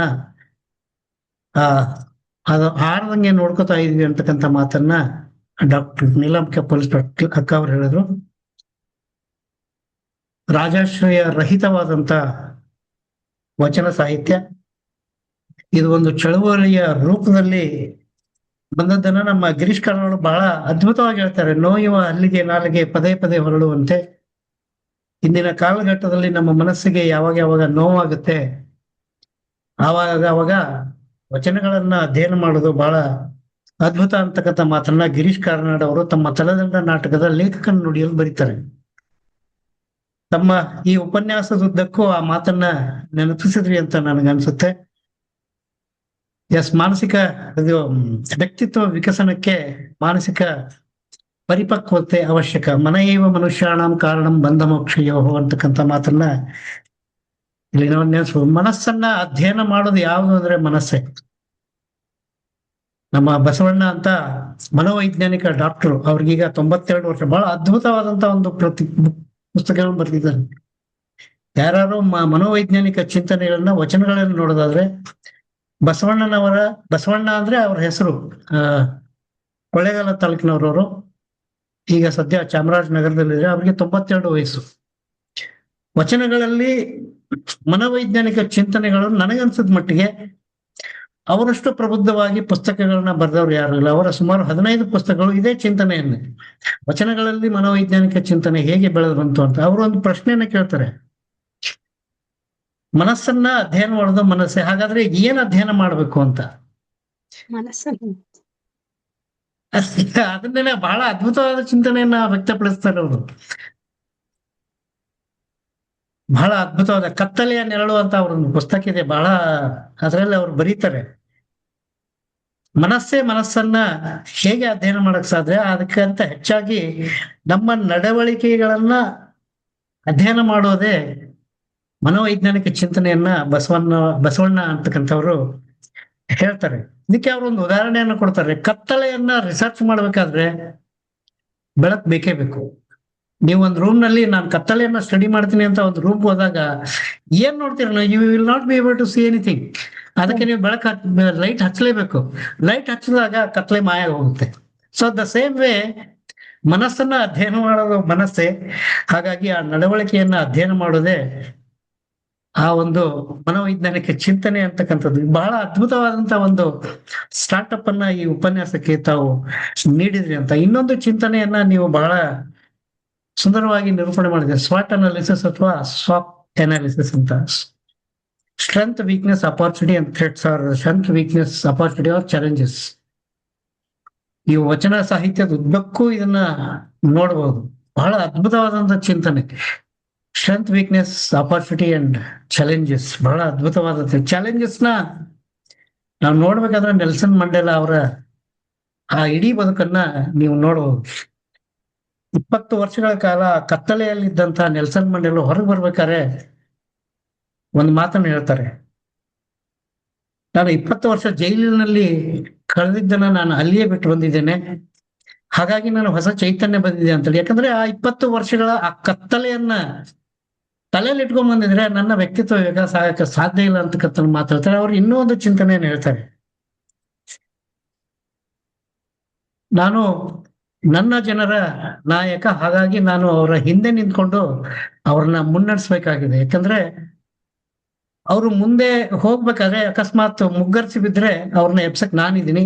ಅಕಸ್ಮಾತ್ ಏನಾದ್ರೂ ಅವ್ರು ತಪ್ಪು ಮಾಡಿದ್ರೆ ಅವ್ರು ತಪ್ಪು ಮಾಡಿದ್ದು ನನ್ಗೆ ಅರ್ಥ ಆಗ್ತದೆ. ಯಾಕಂದ್ರೆ ಆ ಜನರು ಮುಂದೆ ಹೋಗ್ತಾ ಹೋಗ್ತಾ ನಾನು ಬೆಳೆಸ್ತೀನಿ. ಇದು ಚಾಲೆಂಜಸ್ ಅನ್ನ ವಚನ ಸಾಹಿತ್ಯದಲ್ಲಿ, ಇಡೀ ವಚನ ಸಾಹಿತ್ಯದಲ್ಲಿ ಚಾಲೆಂಜ್ ಅಂಡ್ ಥ್ರೆಟ್ಸ್ ಅನ್ನ ನಾವು ನೋಡ್ತೀವಿ. ಒತ್ತಡ ಮತ್ತು ಸವಾಲುಗಳನ್ನ ಎದುರಿಸದೆ ವ್ಯಕ್ತಿತ್ವ ವಿಕಸನದ ಒಂದು ರೋಡ್ ಮ್ಯಾಪ್ ಅಂತಕ್ಕಂಥ ನೆಲ್ಸನ್ ಮಂಡೇಲಾ ಅವರು ಬಹಳ ಅದ್ಭುತವಾಗಿ ರೋಡ್ ಮ್ಯಾಪ್ ಟು ಚಾಲೆಂಜಸ್ ಅಂತಕ್ಕಂಥ ಅವ್ರ ಪುಸ್ತಕ, ಅದು ಪಿಕ್ಚರ್ ಆಯ್ತು. ಅದರಲ್ಲಿ ವ್ಯಕ್ತಿತ್ವ ವಿಕಸನದ ಸರಿಸುಮಾರು 10 ಅಧ್ಯಾಯಗಳನ್ನ ನೆಲ್ಸನ್ ಮಂಡೇಲಾ ಅವರು ಬರೀತಾರೆ. ವ್ಯಕ್ತಿಯಿಂದ ಸಮಷ್ಟಿಯವರೆಗೆ ವ್ಯಕ್ತಿತ್ವ ವಿಕಸನ ಆಗ್ಬೇಕು. ನಮ್ಮ ವಿಜಯಲಕ್ಷ್ಮಿ ಪುಟ್ಟಿ ಅವರು ಬಹಳ ಅದ್ಭುತವಾದ ಸಮಗ್ರ ವ್ಯಕ್ತಿತ್ವ ವಿಕಸನ ಆಗ್ಬೇಕಾದ್ರೆ ಹಲವಾರು ಸಂಗತಿಗಳು ನಮ್ಮ ನೆನಪು. ತಮ್ಮ ಉಪನ್ಯಾಸದಲ್ಲಿ ಸ್ವಾಟ್ ಅನಾಲಿಸಿಸ್ ಮೂಲಕ ಹೇಳಿದ್ದು ಈ ಚಿಂತನೆಗೆ ಪೂರಕವಾದದ್ದು ಅಂತಕ್ಕಂಥದ್ದನ್ನ ಇಲ್ಲಿ ನಾವು ಹೇಳ್ಬೇಕು. ಆಗ್ಲೇ ನಾನು ಸ್ಟ್ರೆಂತ್ ಅಂತ ವಿಷಯ ಬಂದಾಗ ವಚನಕಾರರ ಅಥವಾ ಬಸವಾದಿ ಶರಣರ ಸ್ಟ್ರೆಂತ್ ಏನತ್ತು ಅಂದ್ರೆ ಯೂನಿಫಿಕೇಶನ್. ಬಸವಣ್ಣನವರು ಅವರನ್ನ ಮಾನಸಿಕವಾಗಿ ತಯಾರು ಮಾಡಿದ್ರು ಬಸವಣ್ಣನವರು. ಯಾಕಂದ್ರೆ ಅವರ ಮನೆಯ ಮುಂದೆ ನಿಂತ್ಕೊಂಡು ನಾನು ನಿಮ್ಮ ಮಗನಯ್ಯ ಅಂತಾರಲ್ಲ, ಅವಾಗ ಆ ಕೀಳರಿಮೆಯಿಂದ ಹೊಡೆದೊಬ್ಬಿಸುವ ಸಚೇತಕ ಶಕ್ತಿ ಇದೆಲ್ಲ, ಇದು ವ್ಯಕ್ತಿತ್ವ ವಿಕಸನದ ಒಂದು ದೊಡ್ಡ ಸವಾಲು ಹಾಗೂ ಸ್ಟ್ರೆಂತ್ ಅಂತಕ್ಕಂಥದ್ದು. ಇದು ಚಾಲೆಂಜಿಂಗ್ ಕೂಡ. ನಾನು ನಿಮ್ಮ ನಾಯಕ, ಬನ್ನಿ ನಾನು ನಿಮ್ನ ಉದ್ಧಾರ ಮಾಡ್ತೀನಿ ಅಂದಿದ್ರೆ ಆ ಚಳವಳಿಯಲ್ಲೇ ಸತ್ತ ಹೋಗ್ಬಿಡ್ತಿತ್ತು ಅಂತಕ್ಕಂಥ ಆ ಚಿಂತನೆ ನಿಮ್ಮ ಉಪನ್ಯಾಸದಲ್ಲಿ ಮೂಡಿ ಬಂದಿತ್ತು ಅಂತಕ್ಕಂಥದ್ದು ನನ್ನ ಅನಿಸಿಕೆ. ಯಾವಾಗ ನಾನು ನಿಮ್ಮ ಮಗ, ನಿಮ್ಮ ಮನೆಯ ಮಗ ಅಂತ ಯಾವಾಗ ಹೇಳಿದ್ರು, ಆ ಸಚೇತಕ ಶಕ್ತಿಯನ್ನ ಬಳಸಿಸುವಂತ ಆ ಒಂದು ಶಕ್ತಿ ಇತ್ತಲ್ಲ ಬಸವಣ್ಣನಲ್ಲಿ, ಅದು ವ್ಯಕ್ತಿತ್ವ ವಿಕಸನದ ಮೂಲಾಧಾರ ಅಂತಕ್ಕಂಥ ವಿಷಯವನ್ನ ತಮ್ಮ ಇಡೀ ಉಪನ್ಯಾಸದುದ್ದಕ್ಕೂ ತಾವು ಹೇಳ್ಕೊಟ್ರಿ. ಅದ್ಭುತವಾದಂತ ಒಂದು ಚಿಂತನೆಯನ್ನ ತಾವು ಮಂಡಿಸಿದ್ರಿ. ನಮ್ಮಲ್ಲಿ ವ್ಯಕ್ತಿತ್ವ ವಿಕಸನದ ಬಗ್ಗೆ ಡಾಕ್ಟರ್ ಅಶೋಕ್ ನರೋಡೆ ಅವರು ಮಾಲಿಂಗ್ಪುರದವರು ಮಾತಾಡಿದ್ರು. ಶ್ರೀಪತಿ ಹಳಗುಂದ ಅಂತ ರಿಪ್ಪನ್ಪೇಟೆಯ ಪ್ರೊಫೆಸರ್ ಅವರು ಮಾತನಾಡಿದ್ರು. ಇನ್ನು ಮೈಸೂರಿನ ಡಾಕ್ಟರ್ ಎಚ್.ಎಸ್. ಅಂಬಿಕಾ ಅವರು ಕೂಡ ಮಾತಾಡಿದ್ರು. ಎಲ್ಲವೂ ವಿಭಿನ್ನ ನೆಲೆಗಳಲ್ಲಿ ತಮ್ಮ ತಮ್ಮ ವಿಚಾರಗಳ ಮಂಡಿಸಿದ್ರು. ಇದು ಒಂದು ವಿಭಿನ್ನ ಆಯಾಮದ ಮೇಲೆ ನಾವು ಮಾರ್ಕೆಟಿಂಗ್ ನಲ್ಲಿ 32 ವರ್ಷ ಕೆಲಸ ಮಾಡಿದ್ದೀನಿ. ಯಾವುದೇ ಫ್ಯಾಕ್ಟ್ರಿಗೆ ಹೋಗ್ಬೇಕಾದ್ರೆ ಸ್ಟ್ರೆಂತ್, ವೀಕ್ನೆಸ್, ಅಪಾರ್ಚುನಿಟಿ, ಥ್ರೆಟ್ ಅನ್ನ ನಾವು ಸ್ಟಡಿ ಮಾಡ್ತೇವೆ ಸರ್. ಸುಮಾರು 20 ಪೇಜ್ಗಳ ಸ್ವಾಟ್ ಅನಾಲಿಸಿಸ್ ಮಾಡಿದಾಗ ಮಾತ್ರ ನಾವು ಯಾವ್ದಾದ್ರು ಮಾರ್ಕೆಟಿಂಗ್ ಅಥವಾ ಬಿಸ್ನೆಸ್ ಡೆವಲಪ್ಮೆಂಟ್ಗೆ ಹೋಗ್ಬೇಕಾದ್ರೆ ಮಾಡ್ತಿದ್ವಿ. ಇದನ್ನ ವಚನ ಸಾಹಿತ್ಯಕ್ಕೆ ಹೋಲಿಸಿ ತಾವು ಮಾತನಾಡಿದ್ದು ಇವತ್ತು ಅತ್ಯಂತ ಸೂಕ್ತ. ಇದು ತಮ್ಮ ಪ್ರತಿಭೆಗೆ ಹಿಡಿದ ಕನ್ನಡಿ ಅಂತ ಹೇಳ್ತಾ ತಮಗೆ ಧನ್ಯವಾದಗಳು. ವಚನ ಸಾಹಿತ್ಯ ಮಂದಾರ ವೇದಿಕೆಯ ಮೂಲಕ ಇಂಥ ಒಂದು ಚಿಂತನೆಗಳು, ಎಲ್ಲ ಚಿಂತನೆಗಳು ಪ್ರಪಂಚಕ್ಕೆ ತೋರಿಸ್ತಾ ಇದ್ವಿ. ಯಾಕಂದ್ರೆ ಸರಿಸುಮಾರು 30 ದೇಶಗಳಿಗೆ ನಮ್ಮ ಈ ಕಾರ್ಯಕ್ರಮಗಳು ತಲುಪ್ತಾ ಇದೆ ಅನ್ನತಕ್ಕಂಥದ್ದು ಅತ್ಯಂತ ಹೆಮ್ಮೆಯ ಸಂಗತಿ. ಇನ್ನ ಈ ವಚನಗಳಲ್ಲಿ ವ್ಯಕ್ತಿತ್ವ ವಿಕಸನದ ಕುರಿತು ತಾವೇನಾದ್ರೂ ಲೇಖನವನ್ನ ಮಾಡಿದ್ರೆ ಅದನ್ನ ವರ್ಡ್ ಫೈಲ್ ನಮಗೆ ಕಳಿಸಿದ್ರೆ ವಚನ ಸಾಹಿತ್ಯ ಮಂದಾರ ಫೌಂಡೇಶನ್ ವೆಬ್ಸೈಟ್ ನಲ್ಲಿ ಈ ವಿಡಿಯೋ ರೆಕಾರ್ಡಿಂಗ್ ನ ಅದ್ರ ಜೊತೆ ಅದನ್ನ ಪ್ರಕಟ ಮಾಡ್ತೀವಿ. So that it become A record. ಯಾಕಂದ್ರೆ ಸುಮಾರು 5 ವಿಶ್ವವಿದ್ಯಾಲಯದ ವಚನ ಸಾಹಿತ್ಯದ ಸಂಶೋಧನಾ ವಿದ್ಯಾರ್ಥಿಗಳು ನಮ್ಮ ಲೇಖನಗಳನ್ನ ಆಕರ ಲೇಖನಗಳಾಗಿ ಪರಿಗಣಿಸ್ತಾರೆ. ಹಾಗಾಗಿ ಒಂದು ಲೇಖನವನ್ನ ತಾವು ಬರೆದು ಕಳಿಸಿದ್ರೆ ಅದನ್ನ ಪ್ರಕಟ ಮಾಡ್ತೀವಿ. ಬೇಗನೆ ಕಳ್ಸ್ಕೊಟ್ರೆ ಅದೊಂದು ರೆಫರೆನ್ಸ್ ಲೇಖನ ಆಗಿ ನಮ್ಮ ಎಲ್ಲ ವಿದ್ಯಾರ್ಥಿಗಳಿಗೆ ಅನುಕೂಲ ಆಗುತ್ತೆ ಅಂತ ಹೇಳ್ತಾ ಇಂದಿನ ಕಾರ್ಯಕ್ರಮವನ್ನ ಅಚ್ಚುಕಟ್ಟಾಗಿ ನಿರ್ವಹಣೆ ಮಾಡಿದಂತ ಅಮರವಾಣಿ ಐದ್ನಾಳ್ ಅವರಿಗೂ ಕೂಡ ಧನ್ಯವಾದಗಳು ಹೇಳ್ತಾ, ಇಂದಿನ ಕಾರ್ಯಕ್ರಮದಲ್ಲಿ ಸಂವಾದ ರೂಪದಲ್ಲಿ ಪಾಲ್ಗೊಂಡಂತ ಶಿವಪ್ರಕಾಶ್ ಅವರಿಗೆ, ಅನುಪಮ್ ಪಾಟೀಲ್ ಅವರಿಗೆ, ಶೆಲವಾಡಿ ಮಠ ಅವರಿಗೆ, ಗುರುಪ್ರಸಾದ್ ಕುಚ್ಚಂಗಿ ಅವರಿಗೆ, ಡಾಕ್ಟರ್ ವಿಜಯಲಕ್ಷ್ಮಿ ಪುಟ್ಟಿ ಅವರಿಗೆ, ಹಾಗೂ ಕೊನೆಯದಾಗಿ ಅಧ್ಯಕ್ಷೀಯ ಭಾಷಣವನ್ನು ಮಾಡಿದಂತ ನಮ್ಮ ನೀಲಾಂಬಿಕಾ ಪೊಲೀಸ್ ಪಟ್ಟಣಕ್ಕ ಅವರಿಗೂ ಕೂಡ ಧನ್ಯವಾದಗಳನ್ನ ಹೇಳ್ತೇವೆ. ಎಲ್ಲಕ್ಕಿಂತ ಹೆಚ್ಚಾಗಿ ಶ್ರೀಮತಿ ಅನುಪಮ್ ಪಾಟೀಲ್ ಅವರು ಡಾಕ್ಟರ್ ಸುಜಾತಾ ಕೊಂಬ್ಳಿ ಅವರನ್ನ ನಮಗೆ ಪರಿಚಯ ಮಾಡೋದಕ್ಕಾಗಿ ಅವರಿಗೆ ಧನ್ಯವಾದಗಳನ್ನ ಹೇಳ್ತಾ, ಮುಂದಿನ ವಾರ ದಿನಾಂಕ 16/5/2026 ಬಹಳ ಪ್ರಬುದ್ಧ ಉಪನ್ಯಾಸಕಿ, ಪ್ರಬುದ್ಧ ಚಿಂತಕಿ, ವಚನ ಸಾಹಿತ್ಯಕ್ಕೆ ತಮ್ಮ ಇಡೀ ಬದುಕನ್ನ ಸಮರ್ಪಿಸಿಕೊಂಡಂತ ಡಾಕ್ಟರ್ ಶಾಂತಾ ಮಠ್ ಕಲಬುರ್ಗಿ ಅವರು ವಚನಗಳಲ್ಲಿ ಪ್ರಸಾದ ತತ್ವದ ಅಂತ ಒಂದು ಮಹತ್ವದ ಚಿಂತನೆಯನ್ನ ನಮ್ಮೊಡನೆ ಹಂಚಿಕೊಳ್ಳಲಿದ್ದಾರೆ. ಮುಂದಿನ ವಾರವೂ ಕೂಡ ಎಲ್ಲರೂ ಸೇರಿ ಈ ವಚನ ಸಾಹಿತ್ಯದ ತೇರನ್ನ ಎಳೆಯುವಂತಹ ಒಂದು ಜವಾಬ್ದಾರಿಯನ್ನ ನಾವು ಹೊತ್ಕೊಳ್ಳೋಣ ಅಂತ ಹೇಳ್ತಾ, ಮತ್ತೊಮ್ಮೆ ಮುಗದೊಮ್ಮೆ ಅತ್ಯುತ್ತಮ ಉಪನ್ಯಾಸವನ್ನ ನೀಡಿದ್ದಕ್ಕಾಗಿ ಡಾಕ್ಟರ್ ಸುಜಾತಾ ಕೊಂಬ್ಳಿ ಧಾರವಾಡ ಅವರಿಗೂ ಧನ್ಯವಾದಗಳು ಹೇಳ್ತಾ, ಧನ್ಯವಾದಗಳು ಸರ್, ಅವಕಾಶ ನೀಡಿದ್ದಕ್ಕೆ ನಿಮಗೂ ಕೂಡ ಎಲ್ಲರಿಗೂ ಧನ್ಯವಾದಗಳು. Thank you. ನನ್ನ ಶರಣು ಸಮರ್ಪಣೆಗೆ ಮನಸ್ಸುಗಳ ಜೊತೆಗೆ ಬೆರೆಯುವ ಅವಕಾಶ. Thank you very much. Shrimati Amaravani Aidnal ಅವರೇ, you can conclude the meeting please. ಮುಕ್ತಾಯಗೊಳಿಸಿ. ಹೌದು. ಕಳಬೇಡ, ಕೊಲಬೇಡ, ಹುಸಿಯ ನುಡಿಯಲು ಬೇಡ ಎಂದು ಅಂತರಂಗ ಮತ್ತು ಬಹಿರಂಗ ಶುದ್ಧೀಕರಣಕ್ಕೆ ನಾಂದಿ ಹಾಡಿದ ಶರಣರ ತತ್ವಗಳು ನಮಗೆ ದಾರಿದೀಪ. ಅಂತಹ ಬೆಳಕಿನ ಹಾದಿಯಲ್ಲಿ ಸಾಗುತ್ತಿರುವ ಜ್ಞಾನ ಮತ್ತು ಅನುಭವದ ಗಡಿಗಳಾದ ಈ ವೇದಿಕೆಯ ನೇತೃತ್ವವನ್ನು ವಹಿಸಿಕೊಂಡು ನಮ್ಮನ್ನು ಕತ್ತಲೆಯಿಂದ ಬೆಳಕಿನೆಡೆಗೆ, ಅಜ್ಞಾನದಿಂದ ಅರಿವಿನೆಡೆಗೆ ಕರೆದೊಯ್ಯಲು ವಚನ ಮಂದಾರ ಎಂಬ ವೇದಿಕೆಯ ನಿರ್ಮಾಣ ಮಾಡಿ ಕಾಯಕವೇ ಕೈಲಾಸವೆಂದು ಅರಿತು ಕಾಯಕ ನಿಷ್ಠೆಯಿಂದ ಸಮಾಜದಲ್ಲಿ ಗುರುತಿಸಿಕೊಂಡು ತಮ್ಮ ಸೇವೆಯ ಮೂಲಕ ಜನರ ಮನಸ್ಸನ್ನು ಗೆದ್ದಿರುವ ಶರಣಶ್ರೀ ಡಾಕ್ಟರ್ ವಿಜಯಕುಮಾರ್ ಕಮ್ಮಾರ್ ಸಹೋದರರ ಜೊತೆ ನಾವೆಲ್ಲ ಕೈ ಜೋಡಿಸಿ ಹನಿ ಹನಿ ಕೂಡಿದರೆ ಹಳ್ಳ, ತೆನೆ ತೆನೆ ಕೂಡಿದರೆ ಬಳ್ಳ ಎನ್ನುವಂತೆ ನಮ್ಮ ನಿಮ್ಮೆಲ್ಲರ ಸಹಕಾರದೊಂದಿಗೆ ವ್ಯಕ್ತಿಯನ್ನು ಭಾವ ವಿಕಾಸದತ್ತ ಹೆಜ್ಜೆ ಇಡುವಂತೆ ಪರಿವರ್ತಿಸುವ ಈ ವಚನ ಮಂದಾರವ ಹೃದಯ ಕುಸುಮವಾಗಿ ಅರಳಲಿ ಅಂತ ಹೇಳುತ್ತಾ ಈಗ ಕಾರ್ಯಕ್ರಮವನ್ನು ಮಂಗಲ ಮಾಡೋಣ. ತಂದೆ ನೀನು, ತಾಯಿ ನೀನು, ಬಂಧು ನೀನು, ಬಳಗ ನೀನು, ಎನಗೆ ನೀನಲ್ಲದೆ ಮತ್ತಾರು ಇಲ್ಲವಯ್ಯ ಕೂಡಲ ಸಂಗಮ ದೇವ. ವಿಶ್ವಕ್ಕೆ ಕಲ್ಯಾಣವಾಗಲಿ, ಸಕಲ ಜೀವರಾಶಿಗೆ ಲೇಸಾಗಲಿ, ನಮ್ಮ ನಿಮ್ಮೆಲ್ಲರ ಮನದಲ್ಲಿ ಶಾಂತಿ ನೆಲೆಸಲಿ. ಎಲ್ಲರಿಗೂ ಶರಣಾರ್ಥಿಗಳು.